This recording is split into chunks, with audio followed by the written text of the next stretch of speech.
रंजीत जी और मेरे सभी प्यारे साथियों, जो आज आप लोग इकट्ठा हुए हैं यहाँ मुझे सुनने के लिए, मैं आपका बहुत-बहुत धन्यवाद देता हूँ कि आप लोगों ने मेरे में कॉन्फिडेंस दिखाया है। मेरे बारे में रंजीत जी ने नटशेल में बताया ही है। वैसे मैं जम्मू का रहने वाला हूँ और जम्मू से बीएमएस किया है। पूरी देखा जाए तो पूरी लाइफ, स्कूल लाइफ में सपना था एयरफोर्स में जाने का। By an accident I am into Ayurveda. लेकिन आयुर्वेद में आने के बाद भी कुछ ऐसा लगा कि यहाँ भी बहुत कुछ है अचीव करने के लिए, बहुत कुछ काम करने के लिए यहाँ है। तो इसलिए इधर भी मन लगा के किया जाए ताकि यहाँ भी हम अपनी परफेक्शन और अपनी ऊंचाइयों पे हम लोग पहुंच सकें। तो आज का जो व्याख्यान है, ये इसीलिए मुझे ये विषय दिया गया है क्योंकि लगभग 1982 में मैं बीएचयू से एमडी करके पास हुआ और मैं महाराष्ट्र में आया। बीएचयू में जो मेरा रिसर्च का टॉपिक था, जो थीसिस जमा करनी होती है, उसका टॉपिक था जामुन बीज का डायबिटीज के ऊपर प्रभाव, ब्लड शुगर लोअरिंग इफेक्ट। तो वहां से जो इंटरेस्ट जनरेट हुआ, आने के बाद महाराष्ट्र में जब टीचर बने तो एक जैसे जैसे एमडी के स्टूडेंट्स मिलते गए तो उनको टॉपिक देनी थी, तो हमेशा हर मेरे स्टूडेंट को मैं डायबिटीज की ही टॉपिक देता था।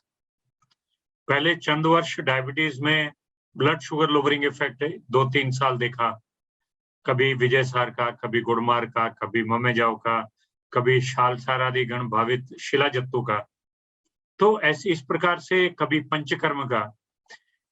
लेकिन फिर हमारे गुरुजी से एक बार चर्चा हुई तो उन्होंने ये कहा कि डायबिटीज में शुगर कम करना कोई बहुत बड़ा चैलेंज आपके लिए नहीं है। वो तो एक डाउनिल की गोली खाओगे, सिटाग्लिप्टिन की खाओगे, पायोग्लिटाजोन की खाओगे, कम हो जाएगा। एलोपैथी में उसका ऑलरेडी इलाज है। लेकिन डायबिटिक जो है वो परेशान किस लिए होता है? क्योंकि वो कॉम्प्लिकेशंस की वजह से परेशान होता है। अदरवाइज किसी का शुगर 300 है तो है, कोई फर्क नहीं पड़ता, उसकी लाइफ में उसको कोई फर्क नहीं पड़ रहा है। अगर डायबिटीज का पेशेंट हाई शुगर के साथ जाता है तो डॉक्टर को फर्क पड़ रहा है। डॉक्टर बार बार कहता तो इसको नीचे कर, या उसकी धर्मपत्नी है वो उसको कहती है नीचे रख शुगर को। तो शुगर को कम करना ये शायद पेशेंट की प्रायोरिटी इतनी नहीं हो सकती है, डॉक्टर की प्रायोरिटी है, क्योंकि वो जानता है इस चीज को कि आज अगर शुगर ज्यादा रहेगा तो ये बहुत जल्दी he will land up into complications. बहुत शीघ्र ही ये उपद्रव की अवस्था में पहुंचेगा और उसमें उसके जो डायबिटीज के उपद्रव हैं, जैसे न्यूरोपैथी है, नेफ्रोपैथी है, रेटिनोपैथी है, गैंग्रीन है, हाइपोग्लाइसीमिया है, हाइपरग्लाइसीमिक कोमा है, बहुत सारी चीजें हैं जिनको हम लोग during the course of these lectures we will also know them. तो कहने का अभिप्राय ये है कि शुगर 200 है या 250 है, वैसे तात्पुरता उस समय के लिए या उस महीने के लिए, उस वर्ष के लिए व्यक्ति को कोई फर्क नहीं पड़ता है। 15 वर्ष के बाद फर्क पड़ता है, क्योंकि डॉक्टर ये लोग जानते हैं कि ये शुगर बढ़ी हुई जो है, जितना ज्यादा बढ़ी हुई रहेगी, जितना ज्यादा अनकंट्रोल रहेगी, उतना जल्दी कॉम्प्लिकेशंस होगा, उतना जल्दी इसको हॉस्पिटल विजिट्स बढ़ेंगी और उसके कॉम्प्लिकेशंस की ट्रीटमेंट शुरू होगी।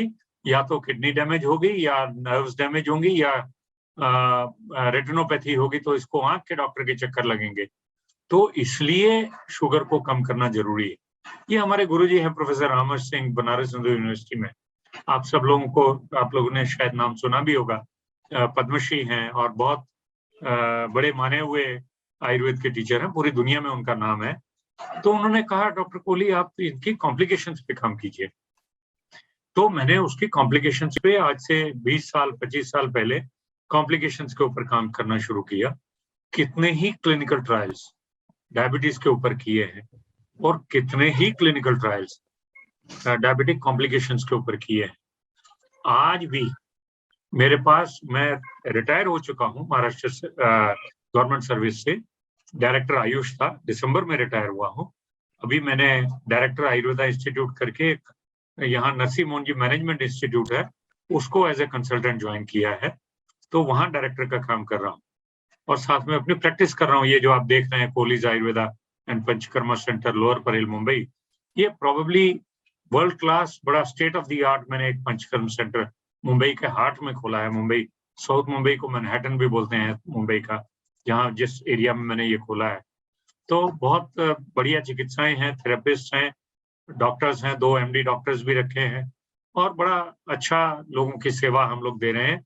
We are able to take care, क्योंकि मैं बहुत दिन में बहुत सारे काम होते हैं, तो मुझे MD के बच्चे ही मुझे वहाँ MD वाले डॉक्टर ही वहाँ रखने होते हैं ताकि वो पेशेंट्स को अच्छे से हैंडल कर सकें। अब क्या हुआ कि डायबिटिक कॉम्प्लिकेशंस पे काम करते करते कॉन्फिडेंस ये भी आने लगा, डायबिटीज शुगर ठीक करना मेरी जवाबदारी नहीं, वो तो पेशेंट की जवाबदारी है। क्योंकि पेशेंट को क्या खाना क्या नहीं खाना, दिनचर्या ऋतुचर्या ये सब आप बताएंगे, उसको दौड़ने के लिए लगाएंगे, उसको व्यायाम के लिए लगाएंगे, तो वो कंट्रोल करेगा ही। और नहीं भी करेगा तो एक आध एलोपैथी की गोली साथ में जोड़ लेगा, उसका भी विकल्प हम लोग डिस्कस करेंगे, तो शुगर कम हो जाएगी। लेकिन मुख्य उद्देश्य ये है कि उसको हम लोग किसी प्रकार से डायबिटिक कॉम्प्लिकेशंस में नहीं जाने दें, उसको प्रोटेक्ट करके रखें, उसका शुगर का मॉनिटरिंग भी करते रहें। तो जब 1985 में मैं महाराष्ट्र में आया, तब से लेके पहले मेरी फील्ड थी क्षार सूत्र की, फिर बाद में मैंने उसको डाइवर्सिफिकेशन किया और डायबिटीज में आया। डायबिटीज में मेरा भी PhD हुआ। मैंने सबसे पहले ये कंपेयर किया कि आज का जो बहुत सारे हमारे वैद्य मंडली है, वैद्य दोस्त हैं, जो ये कहते हैं मैं डायबिटीज की रॉ मटेरियल यूज करूं, पाउडर यूज करूं जामुन का, गुड़मार का, पत्ते का चूर्ण यूज करूं, या गोली जो आ रही है एक्सट्रैक्ट वाली, कैप्सूल आ रहा है एक्सट्रैक्ट वाला, वो यूज करूं। तो इसका प्रश्न का उत्तर ढूंढने के लिए मैंने मेरी PhD के लिए लिया था कंपैरेटिव स्टडी। इनका शुगर लोवरिंग जितनी भी दवाइयां हैं वो कच्ची और एक्सट्रैक्ट फॉर्म में इनको कंपेयर किया। स्पेशली 3 पे फोकस था मेरा, गुड़मार, विजयसार और जामुन बीज। तो मैंने ये मेरी PhD थीसिस में ये निष्कर्ष निकाला है कि एक्सट्रैक्ट्स अच्छे हैं, लेकिन पाउडर अगर उपयुक्त मात्रा में दिया जाए, जो आयुर्वेद की शास्त्रोक्त मात्रा है, तो शायद रॉ मटेरियल अगर नया है, अच्छा है, वीर्यहीन नहीं हुआ है, तो प्रोबेबली वो रॉ मटेरियल वो ज्यादा अच्छा है, कच्ची दवाई ज्यादा अच्छी है रादर देन एक्सट्रैक्ट्स। लेकिन प्रश्न वही आता है, इफ्स एंड बट्स बहुत सारे हैं कि क्या मैं जो गुड़मार पत्र चूर्ण में यूज कर रहा हूँ, क्या वो वीर्यहीन तो नहीं हो गया है? क्या वो फ्रेश है?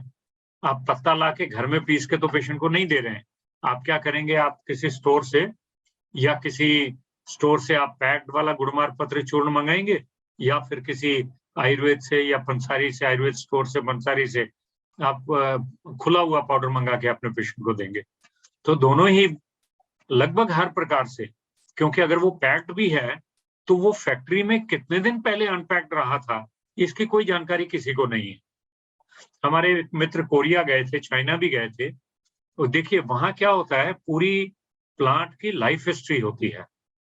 ये कब इसका बीज बोया गया, कब इसको काटा गया, कब किस डिग्री पे इसको स्टोर किया गया, कब पीसा गया, किस कंडीशन में पीसा गया और कब मार्केट किया गया, ये जब तक पूरी हिस्ट्री प्लांट की नहीं है, लाइफ हिस्ट्री नहीं है, तब तक आपको ये पता करना ही मुश्किल है। हमारी मार्केट में कम से कम ये जानना बहुत मुश्किल है कि जो मैं पाउडर दे रहा हूँ वो वीर्यहीन तो नहीं हो गया है, जो मैं किसी प्रकार की जड़ी बूटी दे रहा हूँ, जिसका क्वाथ बना के दे रहा हूँ, कहीं वो वीर्यहीन तो नहीं हो गया है, ये जान पाना बहुत मुश्किल है। चलिए विषय का प्रवेश करते हैं। जो ये 4 व्याख्यानों की व्याख्यानमाला हम लोगों ने रखी है निरोग स्ट्रीट के माध्यम से, मुझे बड़ा आनंद होता है जब भी कोई मुझे कहता है आप डायबिटीज पे बोलेंगे क्या, क्योंकि ये मेरे हृदय को इतना छू जाने वाला टॉपिक है।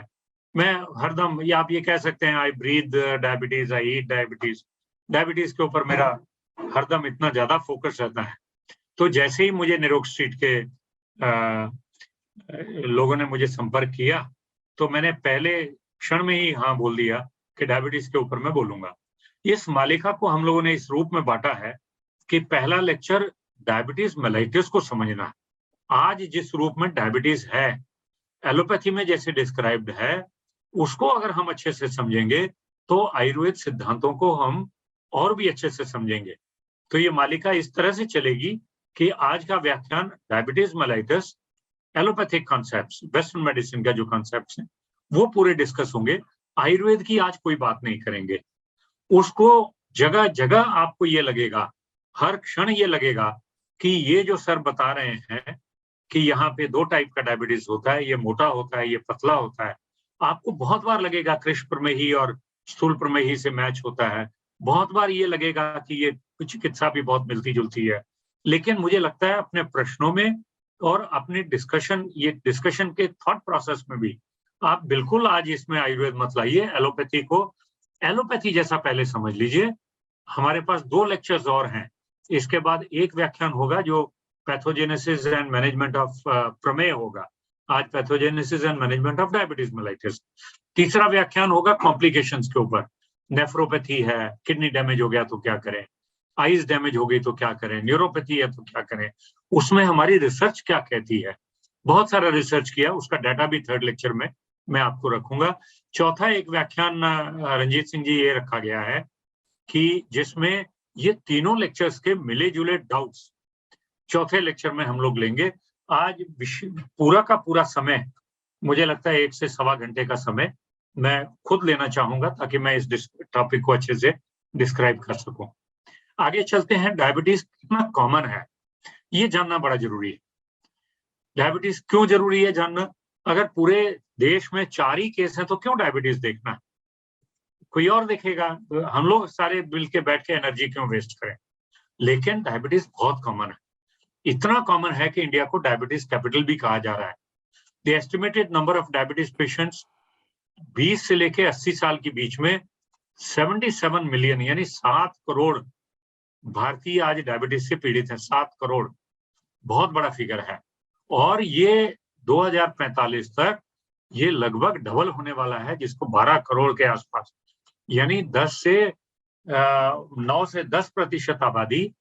इसका अर्थ यह है 9 से 10% का मतलब है 9 या 10 पेशेंट्स में से लोगों में से एक व्यक्ति डायबिटिक होगा। इतना बड़ा इसका इम्पैक्ट बहुत बड़ा है। Around 80 million people will have pre diabetes. अच्छा, ये कौन सी बीमारी है प्री डायबिटीज? देखिए, डायबिटीज होने से पहले जब आपको ये संकेत मिलने लगे कुछ कि इसको डायबिटीज होने वाली है, इसको भी हम लोग डिस्कस करेंगे, उसको प्री डायबिटीज कहा जाता है। तो प्री डायबिटीज की अवस्था वो है जिसको पहले पुराने टाइम में जब हम लोग स्टूडेंट्स थे, इसको इम्पेयर्ड ग्लूकोज टॉलरेंस कहा जाता था, या ऐसा कहते थे कि ये इम्पेयर्ड आईजीटी है, इम्पेयर्ड ग्लूकोज टॉलरेंस है, इसका ग्लूकोज मेटाबॉलिज्म खराब हुआ, अभी डायबिटीज नहीं हुआ, क्योंकि सिम्टम्स नहीं आते थे। तो डायबिटीज के सिम्टम्स तो है नहीं, लेकिन मोटा ताजा भी है, फैटी लिवर भी है, HbA1c जो है ग्लाइसेटेड हेमोग्लोबिन वो भी 5.7 और 6.5 के बीच में है, बढ़ा हुआ है। नॉर्मल वो 5.7 होना चाहिए, डायबिटिक होगा 6.5 के ऊपर होगा। तो जो उस रेंज में लोग आते हैं जो बहुत जल्दी परिवर्तित होने वाले हैं डायबिटीज में, उनको कहा जाता है प्री डायबिटिक। अभी आप देखिए sir, sorry to interrupt sir, वो आपकी स्क्रीन शेयर नहीं हो रखी है? नहीं हो रहा है? नहीं सर। ये क्यों? लेकिन मैंने तो किया था भाई, 1 मिनट।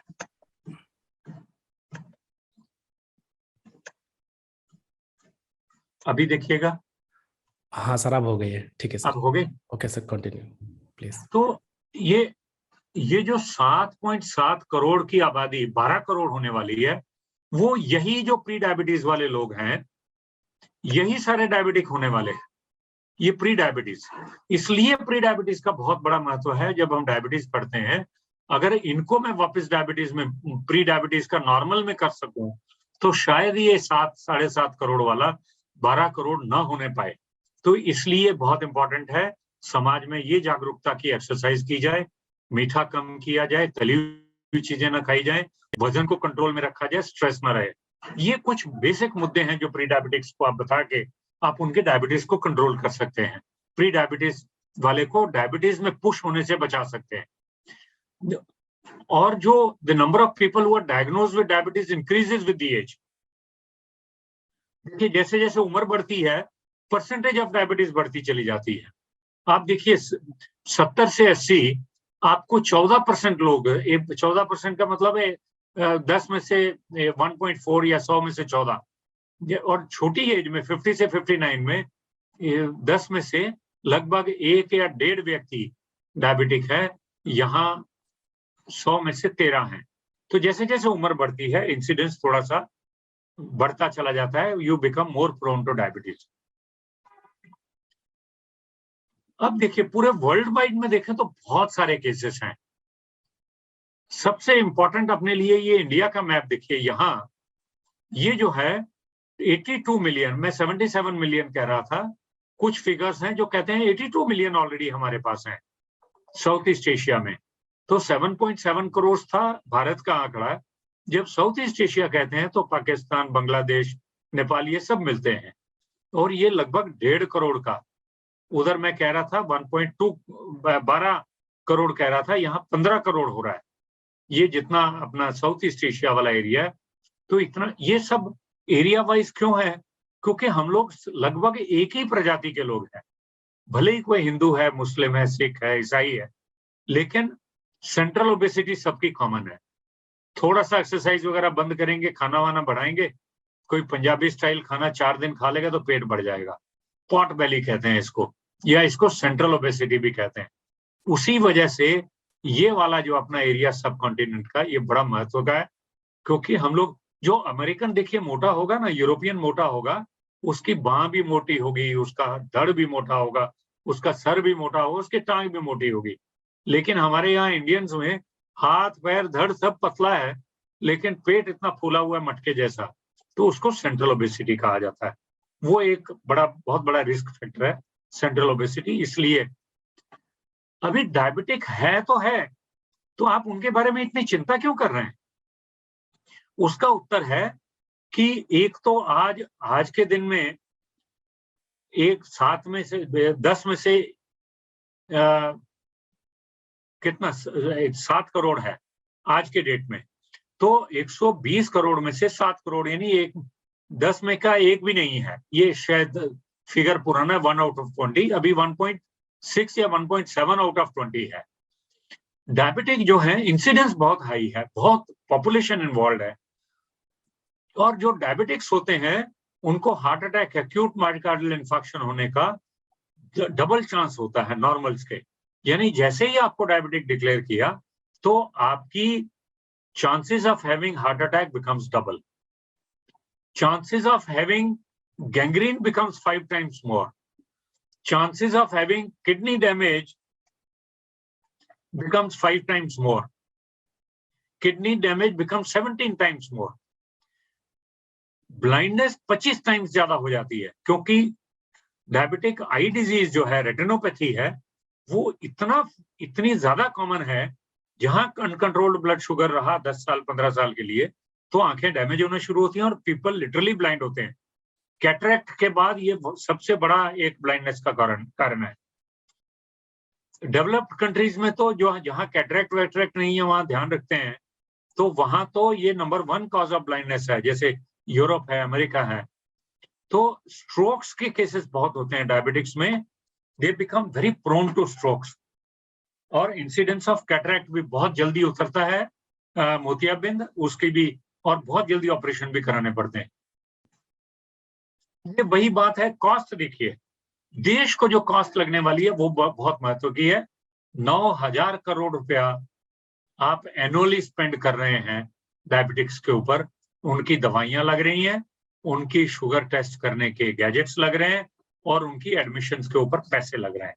तो ये देश का इतना पैसा बचता अगर डायबिटिक का लोड हमारे ऊपर इतना नहीं होता।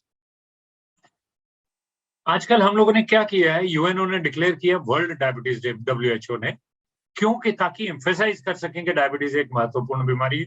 14 नवंबर को इसको डिक्लेयर किया गया। हर 14 नवंबर को वर्ल्ड डायबिटीज डे होता है, इसलिए कि family, the impact that diabetes has on the family, क्योंकि अगर घर का कमाने वाला सदस्य बीमार हो गया तो पूरी फैमिली के ऊपर इम्पैक्ट है, और वो फैमिली पूरा अपना रोल प्ले कर सकती है अपने पिताजी को, अपने भाई को, अपने माँ को ये समझाने में कि भैया फिट रहे, तेरी वजह से पूरे परिवार को तकलीफ होने वाली है। तो ये एजुकेशन जो है बहुत इंपॉर्टेंट है। इसीलिए ये कहा जाता है कि डायबिटीज की चिकित्सा में, डायबिटीज की ट्रीटमेंट में सबसे इंपॉर्टेंट चीज है द एजुकेशन अबाउट डायबिटीज। उसमें जो पिलर्स बताए हुए हैं ट्रीटमेंट के, जैसे एक्सरसाइज बताया है, ड्रग्स बताया है, डाइट बताया है, ऐसे ही चौथा है एजुकेशन। तो patient education is equally important. उसके साथ टाइम स्पेंड करके उसको समझाना चाहिए तेरी डायबिटीज कैसे बढ़ती है और इससे क्या क्या होने वाला है, ये सारा कुछ बताएंगे तो वो केयर करेगा। अब आते हैं ब्लड ग्लूकोज के ऊपर। डायबिटीज है क्या? बेसिकली डिरेंजमेंट है ग्लूकोज मेटाबॉलिज्म का, जिसमें हमारे ब्लड में ग्लूकोज का लेवल हाई हो जाता है। ब्लड शुगर कहा जाता है। शुगर तो होती नहीं, शुगर देखा जाए तो एक कॉम्प्लिकेटेड डाइसैकेराइड है जिसको टूट के मोनोसैकेराइड्स में, यानी 2 मॉलिक्यूल इसका ग्लूकोज का बनता है पेट में। बेसिकली हम जब भी ब्लड शुगर मेजर करते हैं तो वो ब्लड ग्लूकोज होता है। ग्लूकोज जो है वो सिंपल शुगर है, वेयर जिसको हम शुगर कहते हैं वो कॉम्प्लिकेटेड शुगर है, उसमें 2 से ज्यादा मॉलिक्यूल्स हैं। तो ये ब्लड ग्लूकोज जब भी मेजर करते हैं तो ये यहां से अगर देखेंगे, जैसे ही ब्लड ग्लूकोज राइज होगा, शुगर में जब भी आप खाना खा रहे हैं, शुगर नहीं, नॉर्मल इंडिविजुअल भी, आप जब भी खाना खा रहे हैं तभी हमारा ब्लड शुगर लेवल कितना है? 80 to 120 मिलीग्राम परसेंट, यानी हमारे शरीर में 80 से 120 मिलीग्राम परसेंट की नॉर्मल वैल्यू है। फास्टिंग में 100 के नीचे रहना चाहिए, पोस्ट प्रेंडियल में 140 के नीचे रहना चाहिए। पोस्ट प्रेंडियल यानी 2 घंटा 75 ग्राम ऑफ ग्लूकोज खाने के बाद, या इसको रैंडम शुगर बोलते हैं, तभी खाना खाने के बाद पोस्ट प्रेंडियल भी इसको कहा जाता है। तो ये ब्लड ग्लूकोज जब भी कुछ आप खाएंगे तभी ब्लड ग्लूकोज बढ़ेगा, क्योंकि खाने से एनर्जी पैदा होगी। एनर्जी किससे मिलेगी? ग्लूकोज से मिलेगी। तो ग्लूकोज तो पैदा होना ही है। किस चीज में ग्लूकोज नहीं बनता है शरीर में? पानी से नहीं बनता, हवा से नहीं बनता, बाकी लगभग इस धरती पे हर चीज से ब्लड का ग्लूकोज लेवल ऑल्टर होता है। तो आपका जैसे ही आपने सपोजिंग एक मील खाई, ब्रेकफास्ट किया, शुगर ऊपर गया, इसने सिग्नल भेजा, जैसे ब्लड शुगर हाई था, इसने सिग्नल भेजा पेनक्रियास को, बीटा सेल्स को, और बीटा सेल्स ने क्या किया? इंसुलिन को सिक्रीट करवाया। बीटा सेल्स पेनक्रियास के अंदर स्पेशलाइज्ड सेल्स हैं जो केवल इंसुलिन सिक्रीट करते हैं, और दूसरे सेल्स हैं, डेल्टा सेल्स हैं, जो ग्लूकागॉन सिक्रीट करते हैं। वो इंसुलिन शुगर को यूज कराती है और शुगर को, ग्लूकोज को कम कराती है बॉडी में। ग्लूकागॉन, जब भी ग्लूकोज बढ़ाने की जरूरत है तब ग्लूकागॉन सिक्रीट होता है, वो इंसुलिन का एकदम अपोजिट है। जब शुगर बॉडी में बहुत कम होगी तब ग्लूकागॉन अपने आप रिलीज होगा और इंसुलिन अपने आप दबने की कोशिश करती है और ग्लूकागॉन डोमिनेट होता है। तो आपने जब खाना खाया, शुगर ऊपर गई, पेनक्रियास से इंसुलिन निकला, तो क्या हुआ कि मसल टिश्यूज ने और हमारी बॉडी के पेरिफेरी में, मसल्स में, सभी टिश्यूज ने जिस जिसको भी जरूरत है उसने ग्लूकोज उठा लिया ब्लड से, उसकी अपनी एनर्जी के लिए। ये सारा कारोबार हो रहा है इंसुलिन से। हर सेल के अंदर इंसुलिन की वजह से ही ग्लूकोज के मॉलिक्यूल का प्रवेश होता है इस सेल में। अगर ये इंसुलिन का मॉलिक्यूल नहीं होगा, ये ग्लूकोज इसमें प्रविष्टि नहीं होगा, तो ग्लूकोज बना रहेगा। इसीलिए कहते हैं इंसुलिन की डेफिशिएंसी है तो ग्लूकोज ब्लड में ज्यादा है, क्योंकि ये रहेगा तो ब्लड का ग्लूकोज आपके बॉडी टिश्यू सेल्स में चला जाएगा और ब्लड में कम हो जाएगा। और ये दूसरा प्रभाव क्या कर रही है कि ग्लाइकोजेनेसिस कर रही है। वो जितना भी ग्लूकोज बॉडी में है, लिवर को कह के उसको स्टोर हाउस में डाल रही है, अलमारी में बंद कर रही है ग्लूकोज। जैसे हम लाते हैं कोई एक्स्ट्रा चीज अलमारी में डाल देते हैं, तो एक्स्ट्रा ग्लूकोज जितना भी ब्लड में जमा हुआ है उसको ग्लाइकोजन बना के लिवर में स्टोर कर रही है, but that is in the presence of insulin. Insulin नहीं होगा तो ये नहीं हो पाएगा, यानी शुगर का वो स्टोर हाउस में डाल ही नहीं पाएगा, ग्लाइकोजन नहीं बनेगा। और ग्लूकोनियोजेनेसिस यानी जो ग्लाइकोजन है वो टूट के ग्लूकोज बनता है, उसको ये इनहिबिट कर रहा है। वो प्रोसेस जो ग्लूकोज बनाने का प्रोसेस है उसको भी ये कम कर रहा है।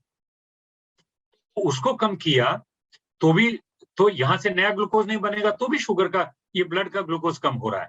तो ये दोनों तरीके से इंसुलिन की वजह से जो शुगर है या ग्लूकोज है वो ब्लड में कम हुआ और आपका बैलेंस अचीव हो गया। जो खाने से बढ़ा था, जैसे मैंने आपको कहा था आप आयुर्वेद भूल जाइए, लेकिन मैं भी आयुर्वेद का व्यक्ति हूँ, नहीं भूल पाता हूँ, आप भी नहीं भूल पाएंगे।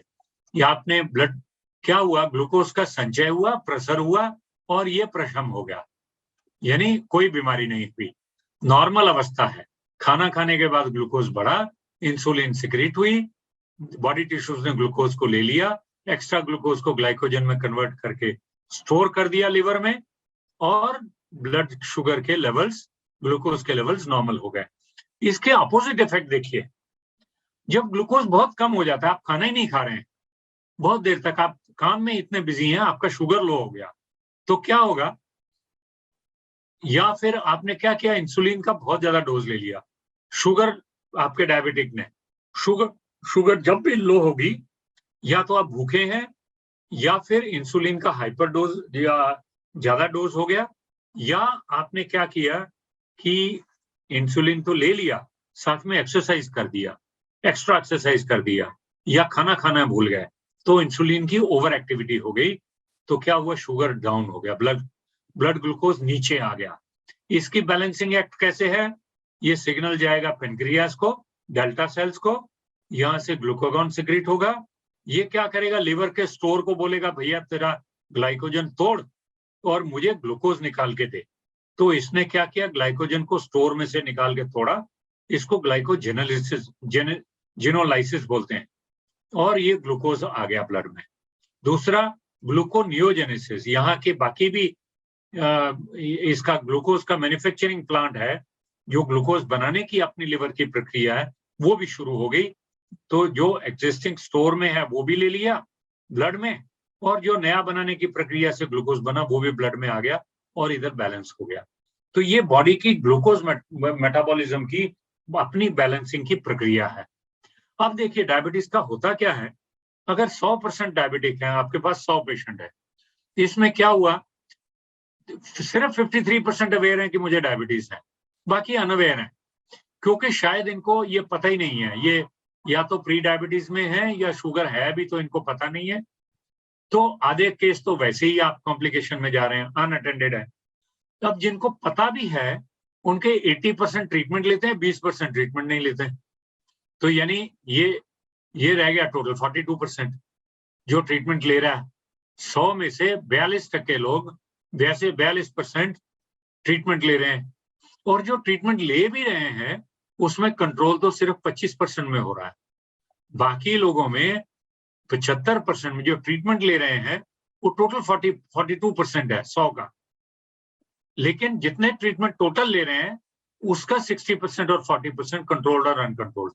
यानी अगर आप ये देखें, यहां 100 में से टोटल 25 सिर्फ कंट्रोल्ड डायबिटिक्स हैं, बाकी 75% फॉर सम और the other reason either they are unaware or they are not taking treatment or they are not controlled diabetics। तो ये 75% लोग ऐसे हैं जो डायबिटीज अनकंट्रोल्ड वाले हैं, and they are likely to be getting pushed into diabetic complications। About 1 in every 2 Indians living with diabetes is unaware। ये देखिए, ये 53% अवेयर है, 47% नहीं है, तो इसीलिए ये बहुत मुश्किल है। Rural main with low house hold wealth, पहले कहा जाता था ये अमीरों की बीमारी है। जब हम लोग पढ़ते थे तब हमको पढ़ाया जाता था डायबिटीज अमीर लोगों की बीमारी है, लेकिन अब देखिए rural man with low house hold wealth, जिनके पास बेचारों के पास खाने के लिए नहीं है पैसा, जो मेल नरिश्ड हैं, लो एजुकेशन लेवल हैं, जिनको पता नहीं है कैसे डायबिटीज को अवॉइड करना है, वो ज्यादा ससेप्टेबल हैं डायबिटीज होने के लिए। अपने यहाँ पे डिफरेंट कैसे हैं लोग बाकी दुनिया से, यहाँ बहुत यंग एज में डायबिटीज आ रही है। बॉडी मास इंडेक्स पेशेंट का लो है, लेकिन सेंट्रल ओबेसिटी, वो मैंने कहा ना, तोंद निकल जाती है हमारे लोगों की, सेंट्रल ओबेसिटी है, इसलिए हम लोग डायबिटीज और कार्डियोवास्कुलर रिस्क के ज्यादा पात्र बनते हैं। Rapid progression from pre diabetes से बहुत जल्दी हम लोग टाइप 2 डायबिटीज में पुश होते हैं। प्री डायबिटीज हुआ, हमने ध्यान नहीं रखा कि 4-6 महीने में, साल भर में डायबिटीज हो जाता है, इसलिए वेस्टर्न कंट्रीज से वहां प्री डायबिटिक पूरी जिंदगी भर भी प्री डायबिटिक रहता है वेस्टर्न कंट्रीज में। तो ये इसलिए हमारे लिए इंपॉर्टेंट है ये जानना। तो रिस्क फैक्टर्स कौन से हैं? रिस्क फैक्टर्स हैं फैमिली हिस्ट्री अगर आपकी है ऑफ टाइप 1 डायबिटीज, टाइप 1 के लिए, और इंजरी टू पेनक्रियास, इन्फेक्शन हो गया, वायरल पेनक्रियाटाइटिस हो गया, ट्यूमर हो गया, सर्जरी हो गई, कोई एक्सीडेंट हो गया जिससे पेनक्रियास के ऊपर इंजरी है, तो that also can lead to presence of auto antibodies. ये ऑटो एंटीबॉडीज भी होती हैं, अपने ही प्रोटीन को बॉडी रिकॉग्नाइज नहीं करती, जाके किसी भी ऑर्गन को डैमेज करती है। उसमें अगर पेनक्रियास का नंबर आ जाएगा तो डायबिटीज हो जाएगा। Physical stress such as surgery और इलनेस, और दूसरा स्ट्रेस भी अगर बहुत ज्यादा होता है तो आपने बहुत बार देखा होगा किसी की नौकरी गई, 3-4 महीने वो बहुत ज्यादा स्ट्रेस में रहा, 30-35 की उम्र में है, तो उसको डायबिटीज हो जाता है। Exposure to illness caused by viruses, बहुत बार वायरल पेनक्रियाटाइटिस होता है तो उससे भी डायबिटीज होता है। ये रिस्क फैक्टर्स है टाइप 1 के। टाइप 1 कौन सा है? जिसमें इंसुलिन की आवश्यकता है, उसको आजकल कहा जाता है टाइप 1 को, पहले कहा जाता था नॉन इंसुलिन डिपेंडेंट डायबिटीज, या उसको जुवेनाइल डायबिटीज भी कहते थे। आज उसकी कैटेगरीज 2 हैं, टाइप 1 जिसको इंसुलिन के बिना ठीक ही नहीं हो सकता है, इसलिए उसका नाम इंसुलिन डिपेंडेंट डायबिटिक है, और टाइप 2 जिसमें इंसुलिन की आवश्यकता बहुत कॉम्प्लिकेशंस के स्टेज में या जब दवाइयां नहीं काम करें तब आवश्यकता पड़ती है, अदरवाइज ओरल मेडिसिन से वो ठीक होता है। तो ये टाइप 2 है। इसके रिस्क फैक्टर्स क्या है? फैमिली हिस्ट्री है प्री डायबिटीज और डायबिटीज, पेरेंट्स में से किसी को प्री डायबिटीज है, ये हिस्पैनिक है, नेटिव अमेरिकन है, एशियन अमेरिकन है, ये जो स्ट्रेस वाले लोग हैं, ये अमेरिकन हैं या एशियन अमेरिकन हैं, ये सारे इंपॉर्टेंट हैं जिनको बहुत जल्दी डायबिटीज होती है। ओवरवेट है, ओबेसिटी है तो रिस्क फैक्टर है, ब्लड प्रेशर है तो रिस्क फैक्टर है, लो एचडीएल है तो, और हाई ट्राइग्लिसराइड है तो भी रिस्क है, फिजिकली आप इनएक्टिव हैं, व्यायाम नहीं कर रहे हैं तो भी रिस्क है, 45 की एज के ऊपर रिस्क बहुत ज्यादा बढ़ जाती है। किसी लेडी को प्रेगनेंसी में जेस्टेशनल डायबिटीज हो गई तो उसको बाद में डायबिटीज होने का खतरा है, प्रेगनेंसी के बाद भी। ऐसी पॉलीसिस्टिक ओवरीज में रिस्क होती है। आपने देखा होगा पॉलीसिस्टिक ओवरी में मेटफॉर्मिन बहुत बार यूज करते हैं, और कई बार तो डायबिटीज भी होती है ओवरी पॉलीसिस्टिक पीसीओडी के साथ। हार्ट डिजीज, स्ट्रोक है, और अगर आप स्मोकर हैं तो आपकी इंसिडेंस रिस्क ज्यादा बढ़ जाती है। ये जेस्टेशनल डायबिटीज, देखिए जो प्रेगनेंसी के बीच में डायबिटीज आती है वो शायद प्रेगनेंसी ठीक होने पर, यानी डिलीवरी होने के बाद में वो ठीक भी हो जाती है, लेकिन बहुत सारी लेडीज उसको आगे कैरी करती हैं टाइप 2 में, या जिसकी ठीक भी हो गई वो बाद में फिर से डायबिटीज हो सकता है, इसलिए उसने पहले से प्रेगनेंसी के बाद इमीडिएटली उसने अपने प्रिकॉशंस लेना चाहिए। फैमिली हिस्ट्री अगर प्री डायबिटीज की है तो जेस्टेशनल डायबिटीज हो सकता है। किसी भी फैमिली में एक पेरेंट भी डायबिटिक है तो प्रेगनेंसी के लिए उसकी लड़की जो भी है वो जब प्रेग्नेंट होगी तो उसको डायबिटीज हो सकता है, जेस्टेशनल डायबिटीज उसको कहा जाएगा। और ओवरवेट है, ओबेसिटी है किसी को, कोई लेडी को, तो उसको भी ये जेस्टेशनल डायबिटीज हो सकता है। यानी आप प्रेग्नेंट हो रहे हैं, ये लेडीज के लिए मैं कह रहा हूं कि जब प्रेग्नेंट हो रही है लेडी तो उस समय फिटनेस पहला बहुत जरूरी है। अगर आप बहुत ओबीज हैं, वेट रिडक्शन नहीं किया और आपने कंसीव कर लिया तो शायद ये एक बहुत बड़ा रिस्क फैक्टर है कि जेस्टेशनल डायबिटीज आपको हो सकती है। और जितना लेटर एज में प्रेगनेंसी होगी उतना जल्दी एज में आप अगर कंसीव करेगी लेडी तो उसको डायबिटीज होने का चांस कम होता है। लेट स्टेजेस में जेस्टेशनल डायबिटीज ज्यादा होता है। तो बेसिकली हमने ये समझा कि ये क्रॉनिक कंडीशन है जिसमें ग्लूकोज बढ़ा हुआ होता है। ग्लूकोज बढ़ा है, उसमें इंसुलिन और ग्लूकागॉन का मैंने बैलेंस आपको बताया। उसमें ग्लूकागॉन के साथ में कुछ और चीजें हैं जो ग्लूकोज को और बढ़ाती हैं। इपिनेफ्रिन, नॉरएड्रेनालिन जिसको बोलते हैं, जो स्ट्रेस का रश होता है ना, जब आपको गुस्सा आया, जब बहुत टेंशन लिया, तो उसमें इपिनेफ्रिन, कॉर्टिसोल और ग्रोथ हार्मोन ये सारे बढ़ते हैं। तो ये सारे बढ़ेंगे स्ट्रेस में तो भी आपको प्लाज्मा ग्लूकोज बढ़ेगा। इसीलिए इंपॉर्टेंट है कि आप स्ट्रेस ना लें, क्योंकि ये भी एक रिस्क फैक्टर डायबिटीज का है। तो टाइप 1 में इसके अलग अलग नाम मैंने बताया, टाइप 1 भी बोलते हैं, इंसुलिन डिपेंडेंट भी बोलते हैं, जुवेनाइल ऑनसेट, क्योंकि अक्सर छोटी एज में, कभी 3 महीने की एज में, कभी 6 महीने की एज में, कभी 10 साल की एज में, तो छोटी उम्र में ये नॉर्मली होता है, इसलिए इसको जुवेनाइल भी कहा जाता है। टाइप 2 में, टाइप 2 नॉन इंसुलिन डिपेंडेंट, क्योंकि शुरू से इंसुलिन के ऊपर डिपेंडेंट नहीं होता है, लेटर स्टेज में हो सकता है। एडल्ट ऑनसेट डायबिटीज, मतलब बड़ी उम्र में डायबिटीज है, इसलिए इसको एडल्ट ऑनसेट कहा जाता है।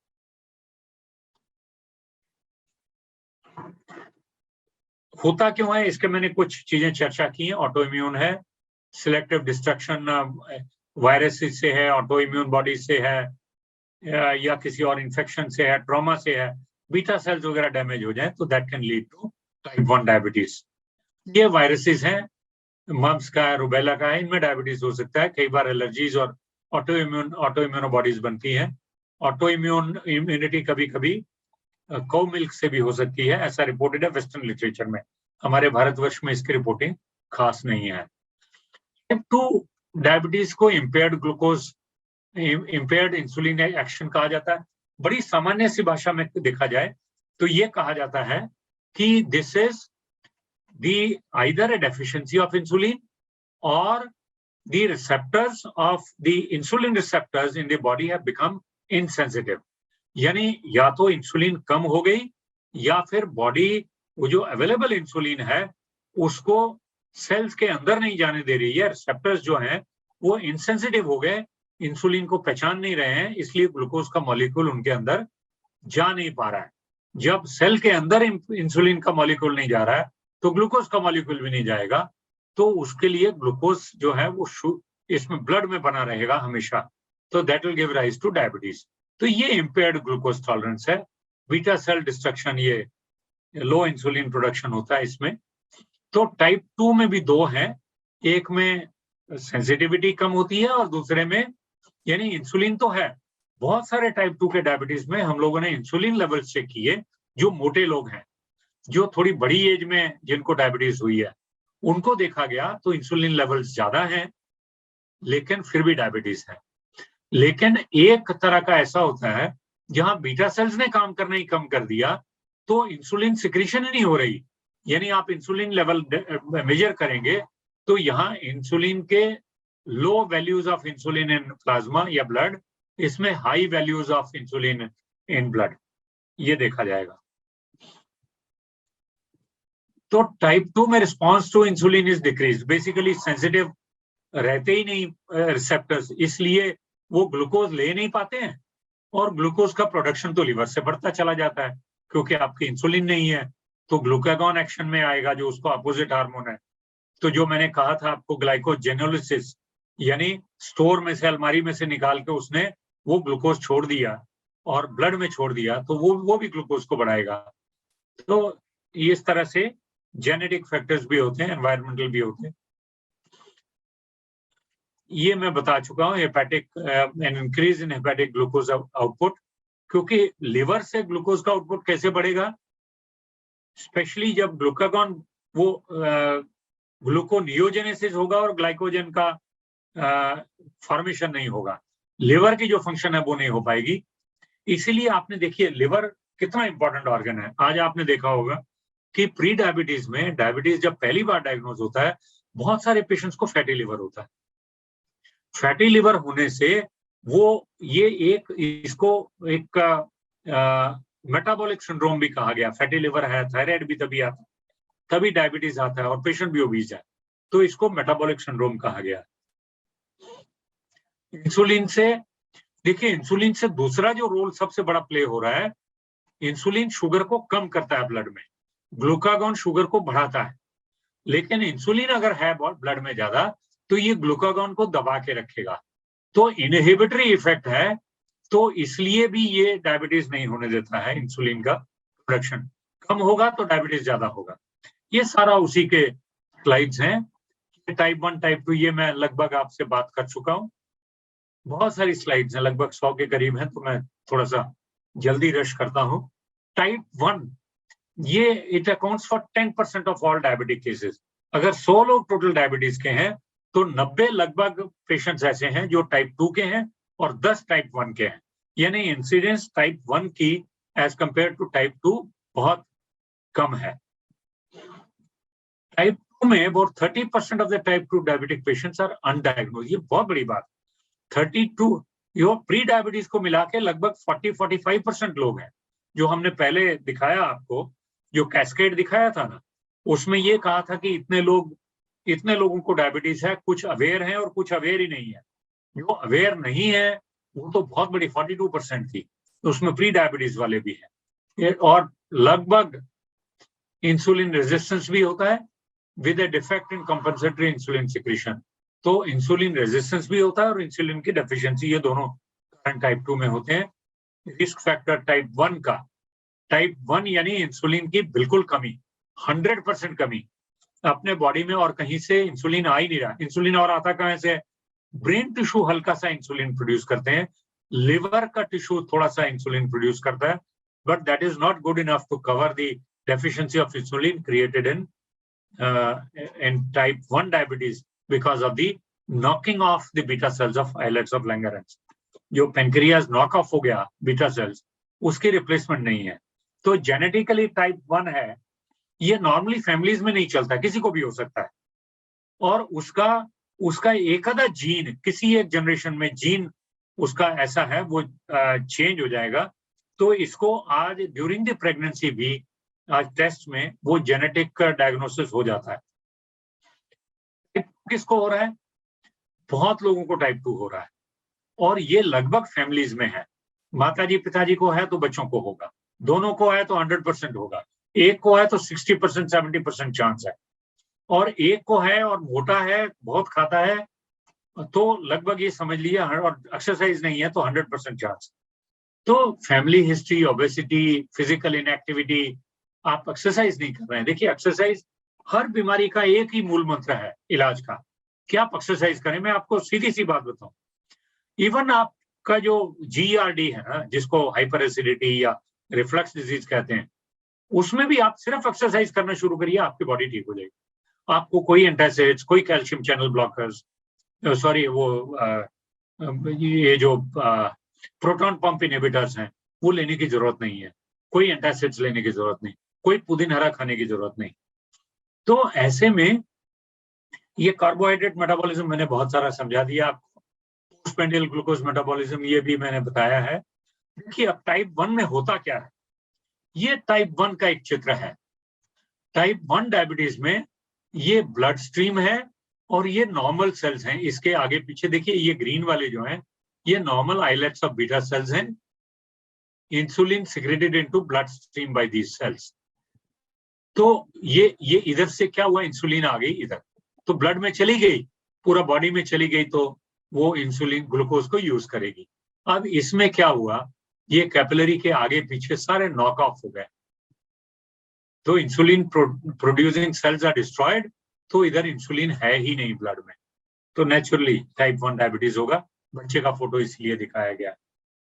पैथोफिजियोलॉजी में देयर आर 4 स्टेजेस।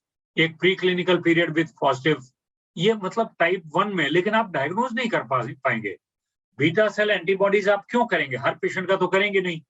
जब शुगर एक आध बार बढ़ी हुई लगेगी, क्योंकि इसका इंसिडेंस डायबिटिक्स का 10% है, लेकिन ओवरऑल पॉपुलेशन करेंगे तो शायद 1% भी चांस नहीं है टाइप 1 डायबिटीज का।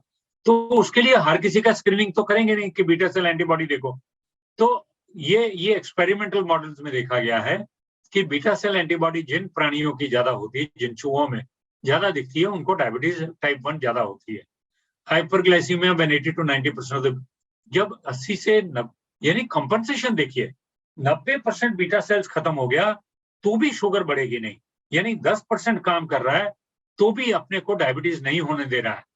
तो ये तभी होगा जब 90 to 100% डैमेज होंगे, तब हाइपरग्लाइसीमिया यानी ग्लूकोज का लेवल शुगर ब्लड में ज्यादा बढ़ेगा।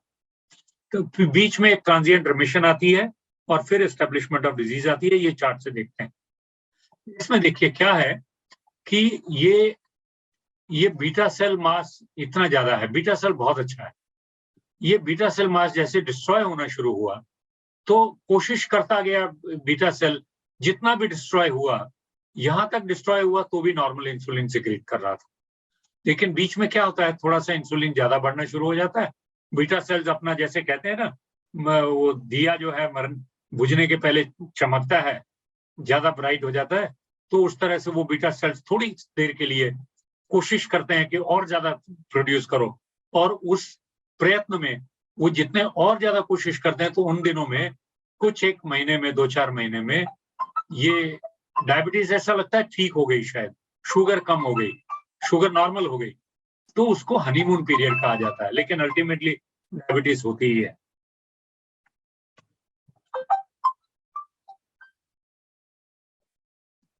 हाँ बशीर, मैं 5:15 बजे आऊंगा नीचे, आप गाड़ी तैयार रखिए, ठीक।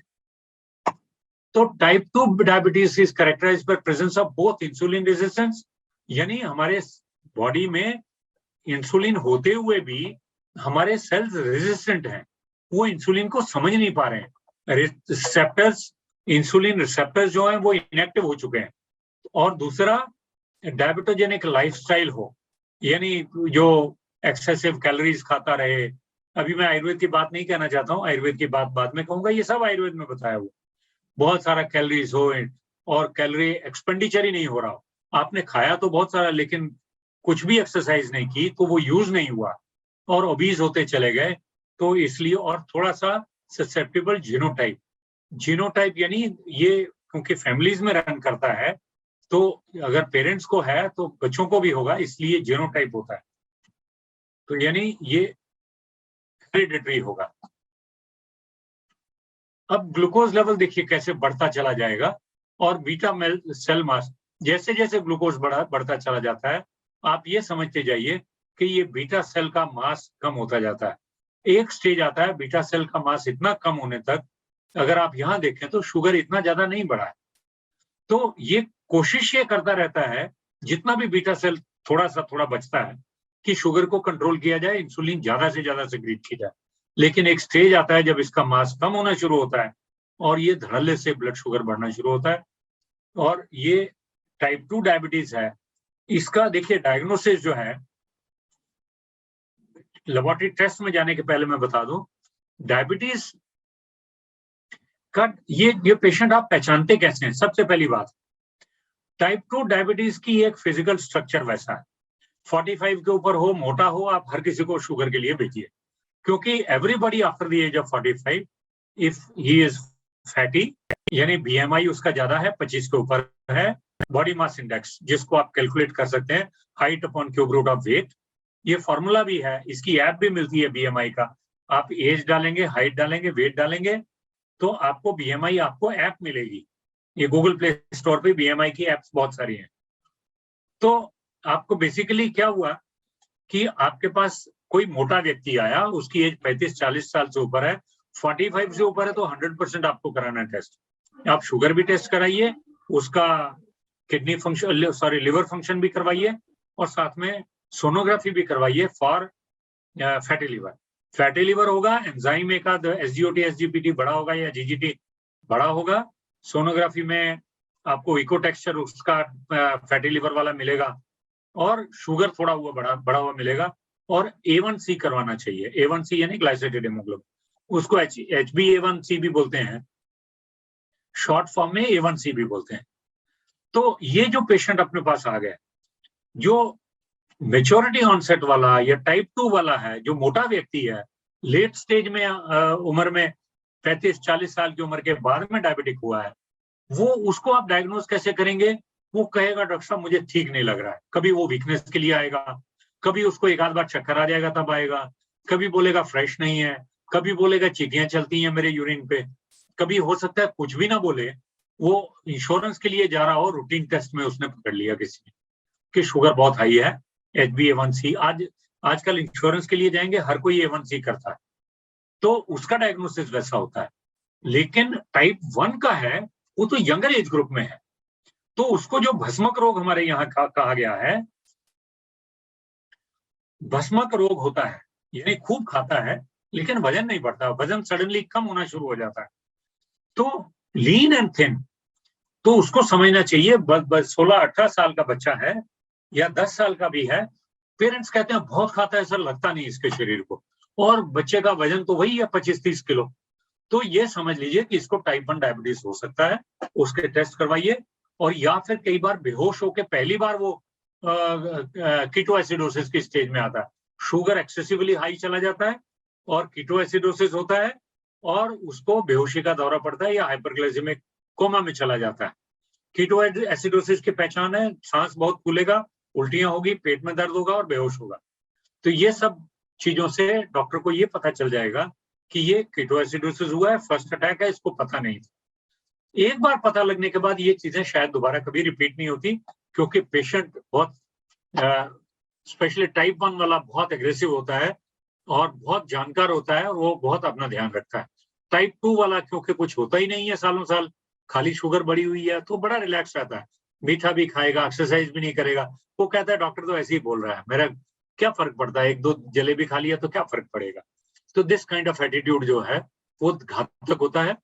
लेबोरेटरी टेस्ट करने की बात है, ऐसे पेशेंट्स में डायबिटीज में ग्लूकोज टेस्ट करना चाहिए। यूरिन में आपने रूटीन यूरिन किया, आप अपनी क्लिनिक में यूरिस्टिक्स रख सकते हैं जिसमें शुगर, प्रोटीन, कीटोन तीनों आ सकता है। तो अलग अलग तरह की स्ट्रिप मिलती हैं, ग्लूकोज की स्ट्रिप्स भी मिलती हैं, ग्लूकोज और प्रोटीन की स्ट्रिप्स भी मिलती हैं, ग्लूकोज, प्रोटीन और कीटोन तीनों की स्ट्रिप भी मिलती है मार्केट में। तो यूरिन करने को बोलिए, इंस्टेंट तभी का तभी बताइए कि आपके यूरिन में शुगर आ रहा है, आप जाके चेक करो। कीटोन यूरिया आता है, तो आपने वही स्ट्रिप से टेस्ट किया, तो जैसे कीटोन बॉडीज आपको दिखी, कीटोन यूरिया पॉजिटिव आया और दुबला पतला है, बच्चा है और छोटी एज में है और बिल्कुल पेशेंट यही कह रहे हैं कि खाता बहुत है और बिल्कुल शरीर को लग नहीं रहा है, तब ये समझिए कि इसको कीटोन आ गया, तो कीटोएसिडोसिस में जा सकता है। इमीडिएटली एडमिट करके उसको आपने आगे मैनेज करना चाहिए, फॉर टाइप 1 डायबिटीज के लिए डायग्नोज करके ट्रीट करना चाहिए। फास्टिंग ग्लूकोज का अपना महत्व है, फास्टिंग ग्लूकोज भी करिए, रैंडम भी कर सकते हैं। तो इनके अपने अपने लेवल्स हैं। ग्लूकोज टॉलरेंस टेस्ट जो कहा जाता है, जीटीटी, आजकल बहुत कम इसलिए करते हैं क्योंकि HbA1c आ चुका है। A1c से 3 महीने की एवरेज होती है। जैसे HbA1ac है, वैसे ही फ्रुक्टोसामिन टेस्ट है, उसके बारे में भी आगे मैं बताऊंगा। तो अभी बात हो रही है ग्लूकोज टॉलरेंस टेस्ट की। 75 ग्राम खिला के 1 घंटे, 2 घंटे और 3 घंटे पे हम लोग देखते हैं। 75 ग्राम ग्लूकोज पिलाना है 300 ml ऑफ वाटर में, यानी एक ग्लास भर के, जो आप खाने के साथ में ग्लास रखते हैं अपना स्टील वाला, वो वाला लेके और आप वो भर के उसमें 75 ग्राम डाल के और पीना है। 1 घंटे पे, 2 घंटे पे चेक करना है, उसको ग्लूकोज टॉलरेंस टेस्ट कहा जाता है। A1c बहुत इंपॉर्टेंट है। ये 4 से नॉर्मली ये 4 से 6 कह रहे हैं, लेकिन अमेरिकन डायबिटिक एसोसिएशन का और जो इंडियन डायबिटिक एसोसिएशन का, सबका कहना है 5.7 तक ये नॉर्मल होता है। 5.7 से 6.5 ये प्री डायबिटिक स्टेज होता है, A1c उस लेवल में है तो, और 6.5 के ऊपर होगा तो वो डायबिटिक है। पहली बार डायग्नोसिस के लिए बता रहा हूं, अगर कोई पहले से गोलियां खा रहा है, बहुत ज्यादा गोली खा ली और उसका 6 आ गया, तो उसको प्री डायबिटीज नहीं बोलेंगे, उसको कंट्रोल्ड डायबिटिक बोलेंगे, अगर डायबिटीज पहले से मालूम है तो। Increase in the glucose concentration increases the glycaemic. ये होता क्या है बेसिकली, ये 3 महीने की एवरेज शुगर है। एवरेज कैसे होती है, ग्लाइसेटेड हीमोग्लोबिन है, ग्लाइसेशन एक प्रोसेस है, ग्लाइसेशन एक प्रोसेस है। हीमोग्लोबिन के ऊपर जब ग्लूकोज बहुत देर तक ब्लड में ज्यादा रहेगा तो हीमोग्लोबिन के ऊपर इसका एक्शन होता रहता है। वो जो एक्शन होता है उसको ग्लाइकोसाइलेशन बोलते हैं, और उस हीमोग्लोबिन को हम मेजर करते हैं, जिसको 3 महीने में लगभग, क्योंकि आरबीसी की टोटल लाइफ है 120 डेज, 4 महीने की, उसमें 1 महीना इसलिए छोड़ा जाता है कि कुछ पहले महीने में 120 डेज में कुछ दिन आरबीसी मैच्योर होते हैं और लास्ट वाले कुछ दिन हाइपर मैच्योर होते हैं, जब वो अपनी फंक्शंस कम कर रहे होते हैं, उसका ग्लाइकोसाइलेशन नहीं होता है। तो इसलिए इसको 3 मंथ्स के लिए पकड़ा जाता है, क्योंकि 120 डेज है तो 90 डेज उसका पकड़ के 3 मंथ्स का ये एवरेज पकड़ा जाता है ग्लाइसेटेड हीमोग्लोबिन का। A1c reflects the glycemic state during the preceding 12 weeks. 8 to 12 लिखा है, लेकिन ये लगभग 3 महीने का एवरेज होता है। ये किसी का पॉजिटिव हो गया और शुगर नॉर्मल है, ये सपोजिंग आपने किसी पेशेंट में देखा ये आ गया 7, और आज आपने ब्लड शुगर टेस्ट किया, फास्टिंग बीपी दोनों नॉर्मल है, इसका मतलब ये है कि उसने डायबिटीज कंट्रोल कर लिया है, वो या तो दवाई खा रहा है और रिसेंटली कंट्रोल किया है, क्योंकि ये 3 महीने की एवरेज है, तो हो सकता है लास्ट वाले मंथ में उसने कंट्रोल किया हो, उसके 2 महीने पहले कंट्रोल नहीं था, इसलिए उसकी एवरेज ज्यादा आ रही है। फ्रुक्टोसामिन दूसरा टेस्ट है जो 2 महीने की एवरेज बताता है। तो ये किसके साथ, जैसे ग्लाइकोसाइलेशन उसमें हीमोग्लोबिन का होता है, ऐसे ग्लाइकोसाइलेशन का प्रोसेस प्रोटीन के साथ होता है, और प्रोटीन की लाइफ होती है 2 वीक्स की, इसलिए फ्रुक्टोसामिन पिछले 2 महीने 2 हफ्ते का एवरेज बताता है। 100 मिलीग्राम फ्रुक्टोसामिन ये नॉर्मली कोई नहीं करता है आजकल, ये रिसर्च के लिए हम लोग यूज करते हैं फ्रुक्टोसामिन टेस्ट को, लेकिन क्लिनिकल मेडिसिन में आप प्रैक्टिस करते हुए ना किसी डायबिटोलॉजिस्ट को प्रिस्क्राइब करते हुए देखेंगे कि फ्रुक्टोसामिन करके आओ, ना किसी आयुर्वेद के डॉक्टर को देखेंगे। ग्लूकोज का सेल्फ मॉनिटरिंग बहुत जरूरी है, बहुत सारे पेन्स हैं, बहुत सारी मशीनें आई हुई हैं मार्केट में, और इतनी सस्ती हो गई हैं अभी, तो 700-800 रुपए में भी है। अगर कुछ कंपनियां तो ऐसी कहती हैं 3 डब्बी स्ट्रिप लीजिए 1 मशीन फ्री देंगे, तो ऐसे भी है। तो इसलिए सेल्फ मॉनिटरिंग, इसको self monitoring blood glucose SMBG भी कहा जाता है शॉर्ट फॉर्म में, तो ये बैटरी से किया जाता है, या कभी कभी क्या है कि ये एक डिवाइस भी आती है जो आप बॉडी में फिट कर देते हैं, बैटरी ऑपरेटेड डिवाइस है, तो उससे भी पता लगता है कि कितना एवरेज शुगर कितना है, 10 बजे कितना था, 12 बजे कितना था, वो सारी रिपोर्ट सेव होती हैं उसमें। ग्लूकोमीटर्स नॉर्मल जो हम लोग ग्लूकोमीटर्स, डायग्नोसिस का क्राइटेरिया देखिए, पहली बार अगर आप ग्लूकोज कंसंट्रेशन देख रहे हैं कैजुअल, आपके पास पेशेंट आया, आपने स्ट्रिप निकाली, अपनी मशीन पे टेस्ट किया, 200 से ऊपर है, तो बिंदास उसको बोल दीजिए कि डायबिटीज है।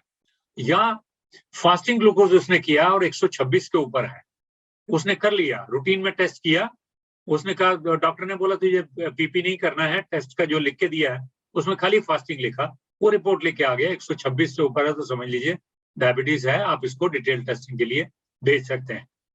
और 2 आवर पोस्ट लोड ग्लूकोज के बाद अगर 200 है, तो भी 2 घंटे के बाद भी अगर 200 है ग्लूकोज के बाद, तो भी आप समझ सकते हैं कि ये डायबिटीज है। सिम्टम्स किस चीज से पहचानेंगे, बहुत ज्यादा एक्सेसिव यूरिन, 3 पी कॉमनली कहा जाता है, पॉलीयूरिया, पॉलीडिप्सिया, पॉलीफेजिया। पॉलीयूरिया मतलब एक्सेसिव यूरिनेशन, पेशाब बहुत आएगा, बहुत सारी प्यास लगेगी, बहुत सारी भूख लगेगी, ये इधर भी है, ये इधर भी है, दोनों टाइप के डायबिटीज में ये हो सकते हैं, लेकिन ये टिपिकली इसका सिंड्रोम है 3 पीस का, टाइप 1 का। बहुत बार देखेंगे टाइप 2 है तो ये सिम्टम्स नहीं भी मिलते हैं। वेट लॉस जबरदस्त होता है टाइप 1 में, वीकनेस जबरदस्त है, ड्राई स्किन बहुत ज्यादा है, और कई बार पेशेंट कीटोएसिडोसिस में ही आता है, वॉमिटिंग है, पेट में दर्द है, और बेहोशी का दौरा पड़ सकता है। आप कीटोन्स टेस्ट करेंगे यूरिन में, ब्लड में, तो पॉजिटिव आएगा। टाइप 2 वाले को कैसे पहचानेंगे, ज्यादा करके ये मैक्सिमम पेशेंट्स एसिम्प्टोमेटिक होते हैं, रूटीन एग्जामिनेशन में पकड़े जाते हैं। घर में एक को है, 2 भाई हैं, 2 महीने से एक ने किया, दूसरे ने कहा जा यार तू भी कर अपना, तो वो रूटीन टेस्ट में आ गया। ये वाले सिम्टम्स बहुत रेयर होते हैं, फटीग बड़ी ज्यादा होती है, कई बार वेट लॉस होता है। दोनों में डिफरेंस एक और बताऊं, टाइप 1 में weight loss right in the beginning बहुत होता है, पहली बार जब डायग्नोज हो रहा है तो बहुत सारा वेट लॉस होता है, लेकिन बाद में जैसे ये इंसुलिन लेता है, इंसुलिन के लेने से वो इंसुलिन सप्लीमेंट इसको मिल गया, फटाफट वेट गेन करता है और ये नॉर्मल जिंदगी जीता है, तो इसका नॉर्मल वेट आ जाता है। ये over a period of time weight इसका कम नहीं होता। वेयरएज टाइप 2 डायबिटीज जो है, आज वो 90 किलो का है, तो ये पक्का गारंटीड है कि वो 10 साल बाद, 15 साल बाद 70 किलो का होने ही वाला है। ये इसका भी मैं कॉन्सेप्ट जब मैं आयुर्वेद की बात बताऊंगा नेक्स्ट लेक्चर में, तब बताऊंगा कि कितना महत्वपूर्ण अपने आयुर्वेद के सिद्धांत हैं। देखिए डायबिटीज और सबसे ज्यादा मिलते जुलते एलोपैथी से, हमारे जो सबसे ज्यादा मिलने वाली बीमारियां हैं, और भी बहुत सारी होंगी जो मेरे ध्यान में है, एक प्रमेय है और दूसरा आमवात है, जो इतना मिलता है एलोपैथी से कि आपको आश्चर्य होता है कि 5000-8000 साल पहले आयुर्वेद के विद्वानों ने ये सब कैसे जाना जो आज ये मॉडर्न साइंस जान रही है। वो सब आयुर्वेद में है। तो ज्यादा करके फटीग होगी, वेट लॉस इसमें थोड़ा सा हल्का सा कहेगा 1-2 किलो साहब कम हो रहा है, और most patients are discovered while performing, या तो यूरिन टेस्ट किया या आजकल इंश्योरेंस के लिए टेस्ट करते हैं या रूटीन रिपोर्ट कराते हैं तो उसमें मालूम पड़ता है। आपको ट्रीटमेंट क्यों करनी है, ये बड़ा इंपॉर्टेंट है। ऐसे पेशेंट्स का, डायबिटीज वालों का, टाइप 1-2 का ट्रीटमेंट क्यों करना है? अल्टीमेटली भाई आप छोड़ भी सकते हो, जाओ यार कुछ नहीं होगा 10 साल बाद आना, लेकिन नहीं, सिम्टम्स हैं उसको ठीक करना है, मोर्टेलिटी है क्योंकि इससे जान जाती है। टाइप 1 को आप ट्रीट नहीं करोगे, कीटोएसिडोसिस में जाएगा, हाइपरग्लाइसेमिक कोमा में जाएगा, मर जाएगा, ऐसे मोर्टेलिटी है। टाइप 2 है, आप ध्यान नहीं रखोगे तो उसको गैंग्रीन हो जाएगा और गैंग्रीन से मर जाएगा, कोई और उसके दूसरे क्रॉनिक कॉम्प्लिकेशंस होंगी 10 साल 15 साल बाद। तो वो मोर्टेलिटी भी, जो क्रॉनिक मोर्टेलिटी है वो भी रोकने के लिए, एक्यूट मोर्टेलिटी रोकने के लिए आपको ट्रीट करना है। सिम्टम्स टाइप 1 में ज्यादा है, टाइप 2 में थोड़े कम है, लेकिन सिम्टम्स का भी फर्क पड़ता है। पॉलीयूरिया भी आयुर्वेदिक दवाइयों से भी फर्क पड़ता है, एलोपैथिक भी खाएंगे तुरंत फर्क पड़ता है। Improve the quality of life बढ़ जाती है, reduce the risk of microvascular और मैक्रोवास्कुलर। देखिए जो डायबिटीज की कॉम्प्लिकेशंस होती है ना, उसके बेसिकली 2 ही रीजन होते हैं। एक तो हमारे शरीर में धमनियां जितनी है वो मोटी मोटी धमनियां, अल्नर नर्व है, रेडियल नर्व है, सॉरी रेडियल आर्टरी है, अल्नर है, मीडियन आर्टरी है, बहुत सारी आर्टरीज हैं, सेफलस है, हेमोरॉइडल आर्टरीज हैं, रिनल आर्टरीज हैं, ये बड़ी बड़ी।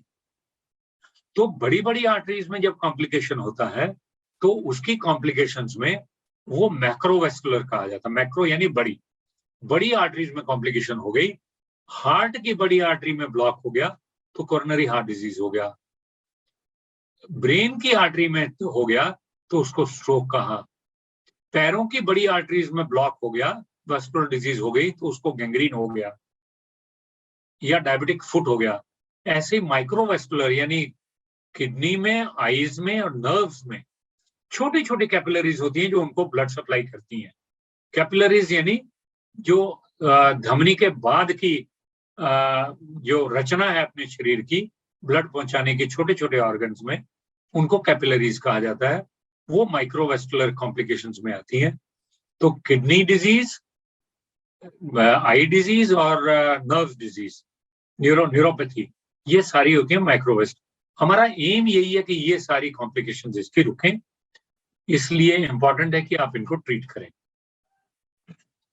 ये गोल कैसे अचीव होगा कि आप शुगर को कंट्रोल रखिए तो रिस्क कॉम्प्लिकेशंस की अपने आप रिड्यूस होगी। आप कार्डियोवास्कुलर रिस्क को रिड्यूस करिए, स्मोकिंग को रिड्यूस करिए, तो जो डायबिटिक्स में रिस्क होती है हार्ट अटैक की और स्ट्रोक की, वो भी कम हो जाएगी। तो लिपिड्स को ठीक रखिए, प्लेटलेट को ठीक रखिए, तो आपका हर तरह से रिस्क कवर होगा। जो मैंने 4 पिलर बताए थे आपको, 4 नहीं यहाँ 5 बताए, मेडिकेशन दीजिए, डाइट एंड एक्सरसाइज दीजिए, रेगुलर कॉम्प्लिकेशन मॉनिटरिंग करते रहिए। किसी को 5 साल हो गया, 10 साल हो गया डायबिटीज को, तो आप उनका बीच बीच में यूरिन में प्रोटीन देखिए है कि नहीं, एक आध बार फंडोस्कोपी करके देख लीजिए आंख में कोई असर तो नहीं आया। नर्व्स को, पैरों को चेक करिए, कॉटन लगा के पिन चुभो के देखिए कहीं सेंसेशन कम तो नहीं हुई है, क्योंकि गर्म ठंडे का एहसास नहीं होगा तो वो जला लेगा अपने पैर को और वो बड़ी बहादुरी समझेगा, देखो मुझे गर्म भी लग रहा है तो मुझे पता नहीं लगता। तो इसलिए जल जाएगा तो गैंग्रीन बन जाएगा। तो इसलिए ये सारी चीजें बीच बीच में आपको मॉनिटर करनी चाहिए। Self monitoring of blood glucose, आपको हमेशा डायबिटिक को बोलना चाहिए अपने पास मॉनिटर रख, ग्लूकोज मॉनिटर रख, और बीच बीच में कभी हफ्ते में 1 बार 2 बार चेक कर लिया कर, कभी फास्टिंग किया कर, कभी पोस्टप्रेंडियल किया कर, तो ये बताना चाहिए। और इसके साथ कोमॉर्बिड दूसरी जो कंडीशंस है हाइपरटेंशन की, ब्लड प्रेशर और लिपिड लेवल्स को भी कंट्रोल रखना चाहिए। ऐसे में गोल हमारा क्या है, एक बार डायबिटिक डिक्लेयर हो गया तो हमको 7 से नीचे रखना है। लोग कई बार बड़ी बहादुरी समझते हैं 6 से नीचे आ गया, लेकिन उसमें आप 6.5 तक भी रखा तो चलेगा, लेकिन अगर A1C आपने 6 लाया है तो there is always a risk of hypoglycaemia. क्यों मैं कह रहा हूं, क्योंकि खाने के बात तो शुगर बढ़ ही रहा है, तो वो एवरेज आपकी तो खराब होगी ही होगी, क्योंकि वो 2-4 घंटे के लिए बढ़ेगा फिर कम होगा। लेकिन अगर आपका वो शुगर अगर उस टाइम की शुगर के ऊपर डिपेंड होगा तो वो 9-10 जाएगा। लेकिन ऐसे स्टेजेस हैं जब आपने इंसुलिन दिया तो वो कम हो गया, या दवाई खिलाई तो शुगर कम हो गया, तो वो नॉर्मल लेवल से भी कई बार थोड़ा सा कम होते हैं। तो एवरेज लगभग 6.5 5 6 6.5 7 तक आ जाती है। कम होगा तो इसका मतलब बीच-बीच में हाइपोग्लाइसीमिया के अटैक्स आते हैं, तो इसलिए उसको उसके बारे में बहुत कॉन्शियस रहना चाहिए। प्री-प्रेंडियल मतलब खाने के पहले का ग्लूकोज आपका फास्टिंग वाला 90 से 130 रखना है, 90 से नीचे नहीं जाना चाहिए, ध्यान रखना है। पोस्ट प्रेंडियल आपका 180 से नीचे ही रहना चाहिए। मैं तो बड़ा स्ट्रिक्ट कंट्रोल करवाता हूँ अपने पेशेंट्स को, बहुत डायबिटिक पेशेंट्स हैं, 150 के नीचे रखता हूँ। आपको कॉम्प्लिकेशन को मॉनिटर करने के लिए फीट, पैर को भगवान समझना चाहिए डायबिटिक ने, अपने पैर को डेली एग्जामिन करना चाहिए सोते हुए, कहीं कोई इंजरी तो नहीं है, कहीं कुछ चुभ तो नहीं रहा है, कहीं कुछ तकलीफ तो नहीं है, पैरों को खोल के देखना चाहिए। कभी-कभी क्या होता है कि आपको सेंसेशन, न्यूरोपैथी में पैर में सेंसेशन ही नहीं है, हाथ में सेंसेशन नहीं है, हाथ तो बचा हुआ है क्योंकि ऊपर है, पैर में शू पिंच हो रहा है, कभी किसी से टक्कर लग रही है, कभी कुछ हो रहा है। तो कोई अगर छोटी वाली भी इंजरी है, छोटा सा अल्सर भी होगा और आपने इग्नोर कर दिया, that can give rise to gangrene. और एनुअल एक आध बार एल्बुमिन टेस्ट जरूर करना चाहिए यूरिन में, प्रोटीन तो कहीं नहीं जा रहा है, माइक्रो एल्बुमिन करना चाहिए, यानी रूटीन यूरिन नहीं, उसको बोलना पड़ेगा कि माइक्रो एल्बुमिन यूरिया करना है, माइक्रोस्कोपिक फॉर्म में एल्बुमिन तो नहीं जा रहा है। बीपी मॉनिटर करना चाहिए, लिपिड को मॉनिटर करना चाहिए, सेल्फ मॉनिटरिंग करते रहना चाहिए। डाइट टाइप 1 के लिए खूब खिलाइए, मस्त रहिए, खूब कार्बोहाइड्रेट भी अच्छा सा दीजिए और इंसुलिन दीजिए। सडनली वेट बढ़ता है, वेट का लेवल आने पर उसको फिर आप रेगुलेट कर सकते हैं, उसकी डाइट जितना इंसुलिन उसको लगता है। इंसुलिन मिनिमम रखने के लिए जो डाइट इंपॉर्टेंट है उतना रखिए, लेकिन नरिशमेंट बहुत जरूरी है। देखिए वसीम अकरम को वसीम अकरम को, ये किसको, कोई पाकिस्तानी प्लेयर है, उनको भी ये टाइप 1 डायबिटीज है, but they can lead absolutely normal life. जैसे D3 कम हो गया, आपने D3 का सप्लीमेंट ले लिया, बिल्कुल ठीक चल रहा है। टाइप 1 में इंसुलिन का डेफिशिएंसी हुआ, आपने इंसुलिन लिया, टाइप 1 में कॉम्प्लिकेशंस होने के भी चांस कम है। अगर आपका इंसुलिन मॉनिटरिंग बहुत अच्छा है तो शायद आपको कॉम्प्लिकेशन टाइप 1 में 25 साल तक भी डायबिटिक कॉम्प्लिकेशन नहीं आएंगे। लेकिन टाइप 2 में आप कितना भी कंट्रोल करने की कोशिश करें, 15 साल के बाद कोई ना कोई कॉम्प्लिकेशन तो आएगी, क्योंकि वो एक कॉम्प्लिकेटेड डिजीज है, टिश्यूज की, बॉडी टिश्यूज की डिजीज है, बीटा सेल्स की डिजीज है। टाइप 1 तो सिर्फ बीटा सेल्स नॉक ऑफ हुआ है, वो जो निकालना है वो बाहर से मिल रहा है तो उसका पूर्तता हो गई। लेकिन टाइप 2 में जो रिसेप्टर इंसेंसिटिविटी है, यानी पूरे शरीर के हर तरह के धातु के रिसेप्टर्स हैं जो इंसुलिन को, मॉलिक्यूल को लेते हैं, ग्लूकोज को यूज करते हैं, वो सारे इंसेंसिटिव हो गए हैं। इसलिए इसको ट्रीट करना और इसकी कॉम्प्लिकेशंस को अवॉइड करना बहुत मुश्किल होता है। आर्टिफिशियल स्वीटनर्स ले सकते हैं, कोई प्रॉब्लम नहीं है। आजकल वो स्टीविया भी आया हुआ है, आपको पता होगा, ब्राजीलियन हर्ब है, आजकल शुगर फ्री ग्रीन नाम से हिंदुस्तान में बिक रहा है, और ब्राजीलियन हर्ब है, इसको स्टीविया नाम दिया जाता है। और इसमें जो मॉलिक्यूल होते हैं वो आजकल पूरा शुगर के जैसे ही वाइट पाउडर भी मिलता है, वाइट उसमें छोटी छोटी टैबलेट्स भी आती हैं, तो आप एस्पार्टेम भी यूज कर सकते हैं। बहुत सारी शुगर फ्री जितनी भी चीजें हैं, च्यवनप्राश है, सिरप्स हैं, उनमें से ये सारे यूज होते हैं, सुक्रालोज भी। और न्यूट्रिटिव स्वीटनर्स में फ्रक्टोज और सॉर्बिटॉल हैं, ये टाइप 1 डायबिटीज को ये दिए जा सकते हैं। देखिए एक्टिविटी बहुत जरूरी है। एक्सरसाइज क्या करेगी, इंसुलिन दोनों काम करेगी, इंसुलिन सिक्रीट भी करवाएगी और बॉडी के जो रिसेप्टर्स हैं उनको सेंसिटाइज करेगी, ठीक कि भाई आपकी जो धातुओं में इंसुलिन लेने वाले रिसेप्टर्स हैं, सेल्स हैं, वो एक्टिवेट हो जाएंगे, तैयार हो जाएंगे इंसुलिन को और ग्लूकोज के मॉलिक्यूल को लेने के लिए। इसलिए आप हमेशा एक्सरसाइज सबको बोलते जाइए, किसी भी प्रकार का पेशेंट अगर वो एक्सरसाइज कर सकता है तो उसको करनी चाहिए, और स्लोली शुरू करवानी है, लिमिटेड एक्टिविटी से। ऐसा नहीं हो, आजकल बहुत देख रहे हैं, कोई ट्रेडमिल पे गिर गया, हार्ट अटैक आ गया, एक ही बार शुरू किया। तो धीरे धीरे एक्सरसाइज बढ़ाइए और कार्डियोवास्कुलर रिस्क वाले जितने भी पेशेंट हैं उनका सारा वर्कआउट करिए, पहले उनका ब्लड टेस्ट करिए, ईसीजी करिए, और जितने भी टेस्ट हैं कार्डियोवास्कुलर रिस्क के वो करके फिर उनको एक्टिविटी एक्सरसाइज बताइए। स्मोकिंग वाले को मना करना पड़ेगा। स्मोकिंग और डायबिटीज दोनों साथ साथ है, हार्ट डिजीज के चांसेस बहुत ज्यादा बढ़ जाते हैं। ट्रीटमेंट में देखिए हमारे पास इंसुलिन है, सल्फोनिलयूरियाज है, बाइगोनाइड्स है, मैग्लिटिनाइड्स हैं, थायोजाइलेडोनोन्स हैं, ग्लिटाजोन्स हैं, अल्फा ग्लूकोसाइड इनहिबिटर्स हैं। मैं मोटा मोटी बताता हूँ। इंसुलिन 2 टाइप का होता है। ये बहुत सारी स्लाइड्स हैं, मैं आई विल स्किप थ्रू क्योंकि हमारा मुझे लगता है टाइम भी हो रहा है। एक 5 मिनट और है हमारे पास। सल्फोनिलयूरिया से ये पुरानी दवाइयां सब पहले से यूज हो रही हैं। इसमें ग्लिटाजोन्स नए हैं, मैग्लिटिनाइड्स नए हैं, और ये ग्लूकोसाइडेज ये एकरबोज नाम से मिलती है। ये पेट में से अल्फा ग्लूकोसाइड इनहिबिटर्स है, जिसके ऊपर मैंने पॉइंटर रखा है। ये आप जब खाना खाएंगे तो उसमें से खाने में से ग्लूकोज ही एब्जॉर्ब नहीं होगा इंटेस्टाइन में, तो आपकी शुगर नहीं बढ़ेगी। ये इसलिए एकरबोज नाम की दवाई है, वो आती है। तो इस एंजाइम को इनहिबिट करेंगे तो वो एसिमिलेशन ही उसका नहीं हो पाएगा। ग्लिटाजोन्स ये बीटा सेल्स के ऊपर काम करते हैं। बाइगोनाइड्स ज्यादा करके पेरिफेरल रिसेप्टर्स, स्पेशली जो मेटफॉर्मिन है, मेटफॉर्मिन बाइगोनाइड्स है। सल्फोनिलयूरियाज में ग्लिपिजाइड और बहुत सारे ड्रग्स हैं, मैं बता रहा हूँ आपको।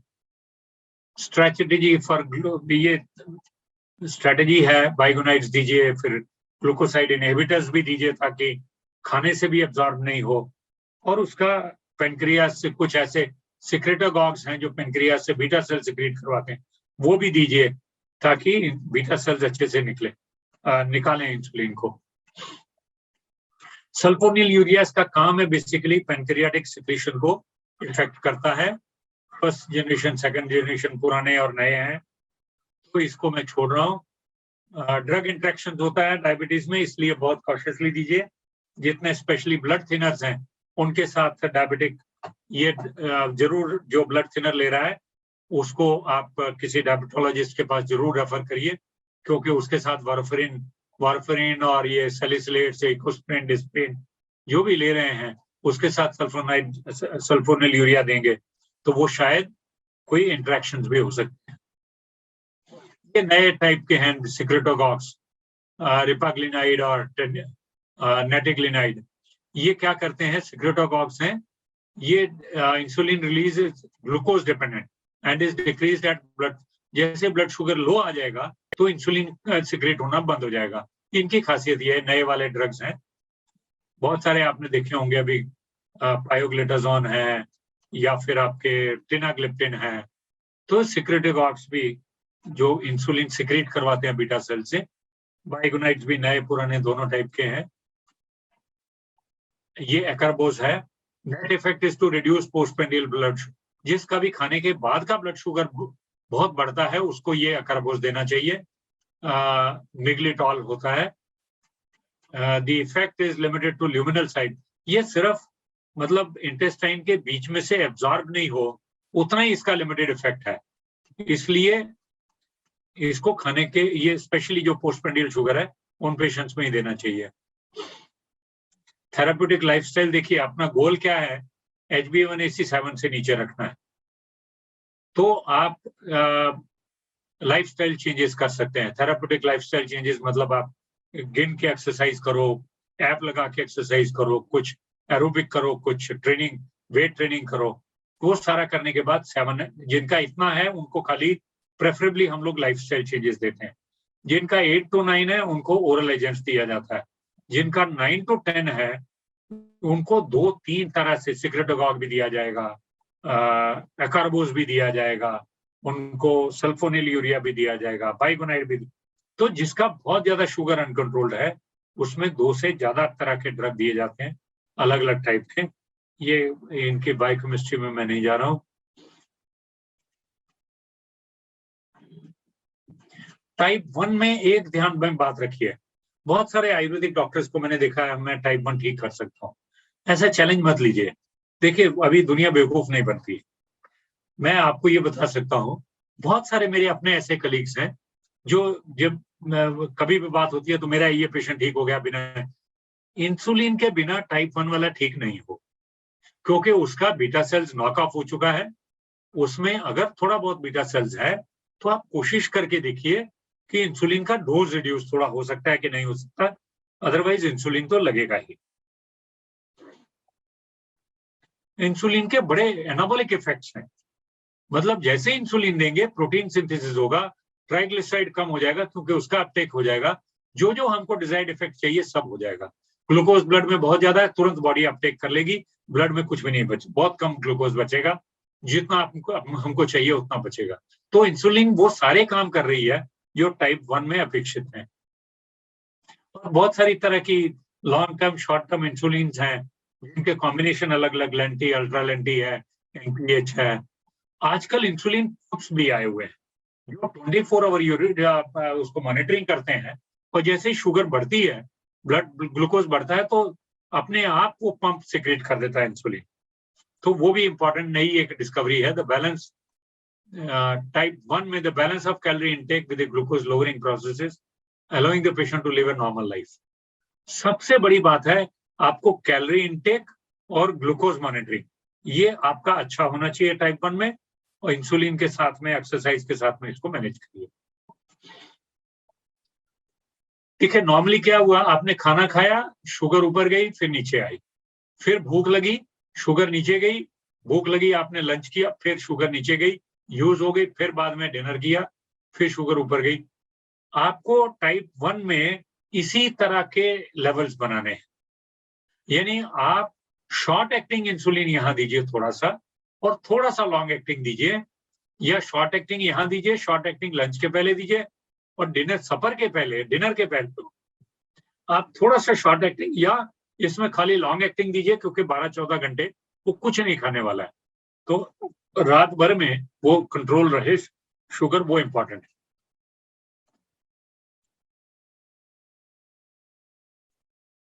इंसुलिन का बेनिफिट है, this involves continuous subcutaneous administration of short acting insulin. Short acting insulin होता है, अभी शुगर बढ़ी, अभी थोड़ा 2 यूनिट उसने पुश कर दिया ब्लड।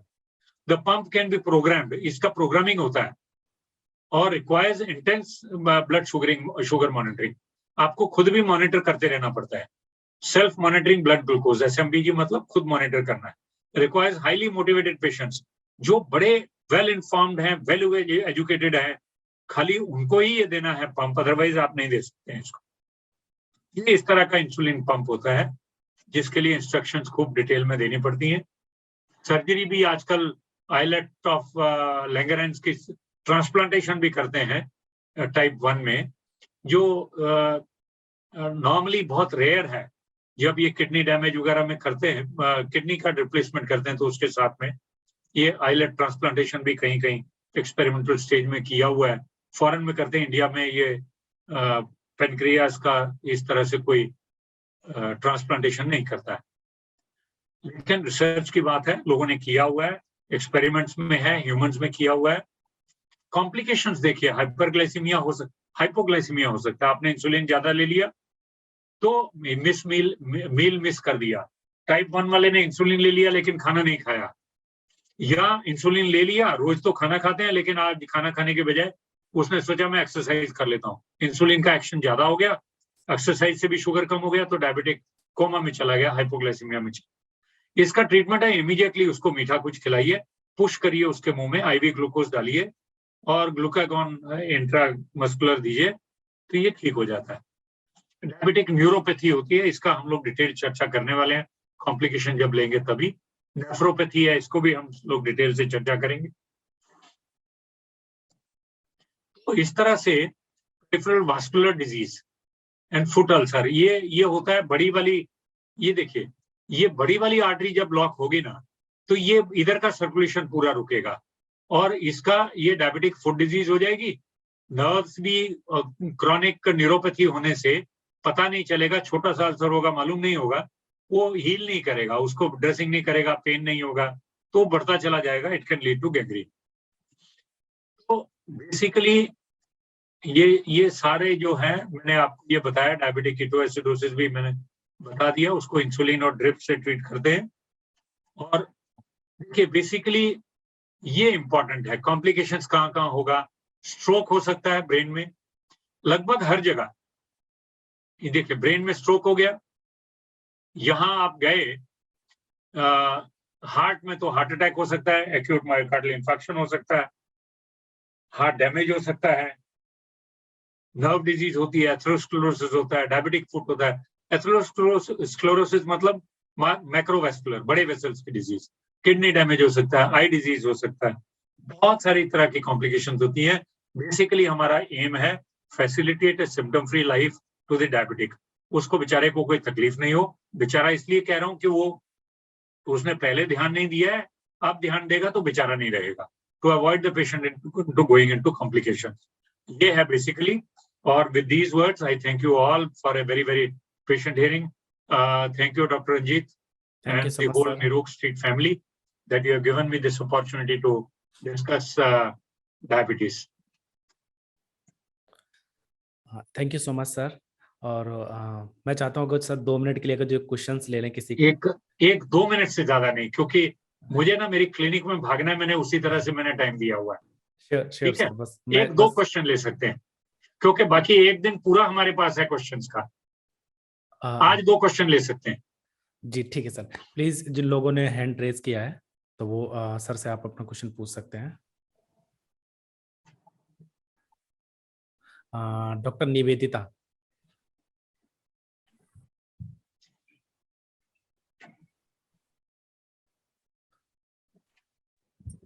शुगर फ्री लेने के बाद भी वो शुगर फ्री लेने से भी ग्लूकोज लेवल बढ़ जा रहा है।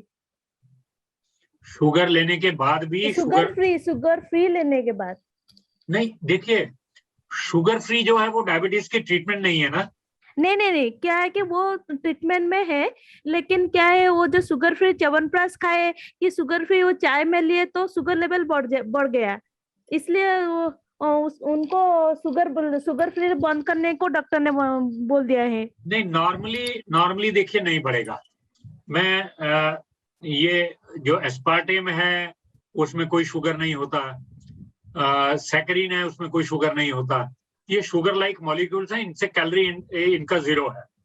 लेकिन इसके साथ साथ जहां शुगर फ्री च्यवनप्राश की बात की है, मैं इससे बहुत जुड़ा हुआ हूँ। शुगर फ्री च्यवनप्राश बेसिकली मैं डाबर में था तभी ये मेरी क्रिएशन है, मैंने ये इसको शुगर फ्री च्यवनप्राश को बनाया। और इस शुगर फ्री च्यवनप्राश में शुगर बिल्कुल भी यूज नहीं की हुई है। इसमें थोड़ा सा सॉर्बिटॉल है जिससे हल्का सा शुगर बढ़ता है, लेकिन उसके साथ में हम लोगों ने इसमें विजय स्टार के एक्सट्रैक्ट्स डाले थे। तो शुगर फ्री च्यवनप्राश के हम लोगों ने जो ट्रायल्स किए थे डाबर में रहते हुए, उससे ये सिद्ध हुआ था कि शुगर फ्री च्यवनप्राश खाने से शुगर कम होती है, तो बढ़ती नहीं है। तो इसलिए बढ़ गया है जो नहीं, तो और भी बहुत सारी रीजन, डायबिटिक पेशेंट में शुगर बढ़ने के बहुत सारे कारण होते हैं ना। कभी देखिए एक्सरसाइज कम किया, रोज 4 किलोमीटर कर रहा है, आज नहीं किया तो शुगर बढ़ जाएगा। स्ट्रेस है, उसने स्ट्रेस ले लिया ज्यादा तो शुगर बढ़ जाएगा। मैंने बताया ना, ग्लूकागॉन है, एड्रेनलिन है, एपिनेफ्रिन है, ये सारे केमिकल्स जो हैं ये सब शुगर बढ़ाने वाले हैं। तो बहुत शुगर फ्री च्यवनप्राश से बढ़ेगा ऐसी मेरी मान्यता नहीं है। अगर आपको सिद्ध हुआ है, डॉक्टर ने मना किया है, तो मत दीजिए शुगर फ्री च्यवनप्राश। लेकिन मेरा अपना मानना है, मैं इस फोरम से ये बता सकता हूं कि डाबर का जो स्पेशली शुगर फ्री च्यवनप्राश है उस पर मैंने काम किया हुआ है खुद। मैं डाबर की एडवर्टाइजमेंट नहीं कर रहा हूँ, मैं खुद डाबर फ्री शुगर च्यवनप्राश खाता हूँ। मुझे डायबिटीज नहीं है, लेकिन मैं भी एक कॉन्शियस सिटीजन हूँ। मुझे भी अपना वजन नहीं बढ़ाना है, मुझे शुगर अपने को इन्वाइट नहीं करके लेना है। तो इसलिए मैं शुगर फ्री च्यवनप्राश ही खाता हूँ। शुगर फ्री च्यवनप्राश की एक और, चलिए डाबर की थोड़ी ऐड ही हो गई, तो मैं आपको ये बताना चाहता हूँ, डाबर का जो शुगर फ्री च्यवनप्राश है वो शुगर वाले से ज्यादा अच्छा है नॉर्मल इंडिविजुअल के लिए भी। वो कैसे? क्योंकि उसमें 65% बल्क जो है ना, बिना शुगर, जो शुगर वाला है वो तो शुगर का बल्क है, इसमें शुगर का बल्क है ही नहीं। इसमें थिकनिंग एजेंट्स हैं, लेकिन जो दवाइयों की कंसंट्रेशन है, जो काढ़ा है 54 हर्ब्स का, वो इतना ज्यादा है कि वो प्रोबेबली नॉर्मल च्यवनप्राश से डबल है इसमें। तो आपको जो च्यवनप्राश के इफेक्ट्स चाहिए वो शुगर फ्री च्यवनप्राश में ज्यादा है as compare to normal Chyawanprash. जी, ठीक।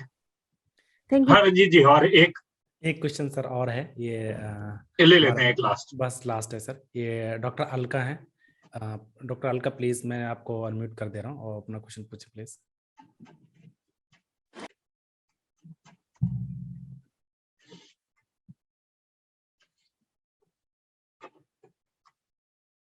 Doctor Alka.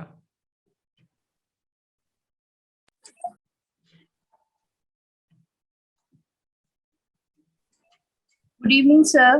Good evening doctor Alka.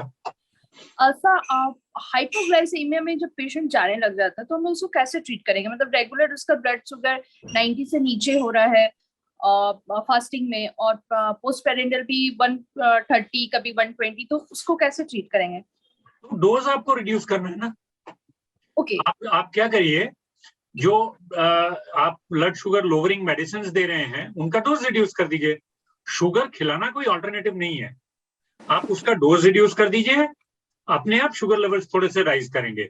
हमको क्या चाहिए, बहुत ज्यादा स्ट्रिक्ट कंट्रोल नहीं चाहिए। Let me from this question let me inform my friends, all friends who are there in this video conference, कि आपका गोल पेशेंट को रिस्क देना नहीं है। आप अगर शुगर अगर फास्टिंग 100 नहीं है, सपोजिंग 110 है, तो कुछ नहीं बिगड़ने वाला है। या 90 है या 100 है तो कोई डिफरेंस नहीं है। आप 100 से 90, 80, 70 लाने की कोशिश मत करिए। लेकिन वही 90 से अगर 60 आ गया तो पेशेंट हाइपोग्लाइसेमिक कोमा में जा सकता है। जब हाइपोग्लाइसेमिक कोमा में जाता है तभी उसका ब्लड शुगर लेवल, उसका थ्रेशोल्ड जो है वो 40 है। उस समय नॉर्मली 40 मिलीग्राम % शुगर लेवल होता है। तो यानी वीकनेस, चक्कर आना, धड़धड़ होना, धड़कन बढ़ना, ट्रेमर्स आना, ये सारे हाइपोग्लाइसेमिया के सिम्टम्स लगभग इस पेशेंट को शुरू हो जाएंगे 60-70 के नीचे। जैसे ही टच करना शुगर होगा तो ये कमजोरी है और ये बाकी सिम्टम्स है, ये आने शुरू हो जाएंगे। तो आप अगर 110 की बजाय बहुत टाइट कंट्रोल नहीं करना चाहिए, ये मैं कह रहा हूँ। 110 की बजाय 120 भी होगा तो कोई फर्क नहीं पड़ने वाला है एक दिन से। तो उसको एक्सरसाइज करने बोलिए, थोड़ा सा 120 का 110, 100 तक आ जाएगा अपने आप 2-4 दिन में। लेकिन बहुत टाइट कंट्रोल करेंगे, probably there is a risk of patient going into hypoglycaemia. आप डोज थोड़ा सा रिड्यूस कर दीजिए मेडिसिन का, एक आध डोज मिस कर दीजिए, अपने आप शुगर लेवल्स मेंटेन हो जाएंगे। शुगर खिलाना कोई ऑल्टरनेटिव नहीं है। Thank you sir. चलो ठीक है डॉक्टर रंजीत, मेरे ख्याल से क्लोज करना चाहिए। हमारे पास एक पूरा दिन है, मतलब 1 घंटा है क्वेश्चन आंसर सेशन का on the last day of this workshop.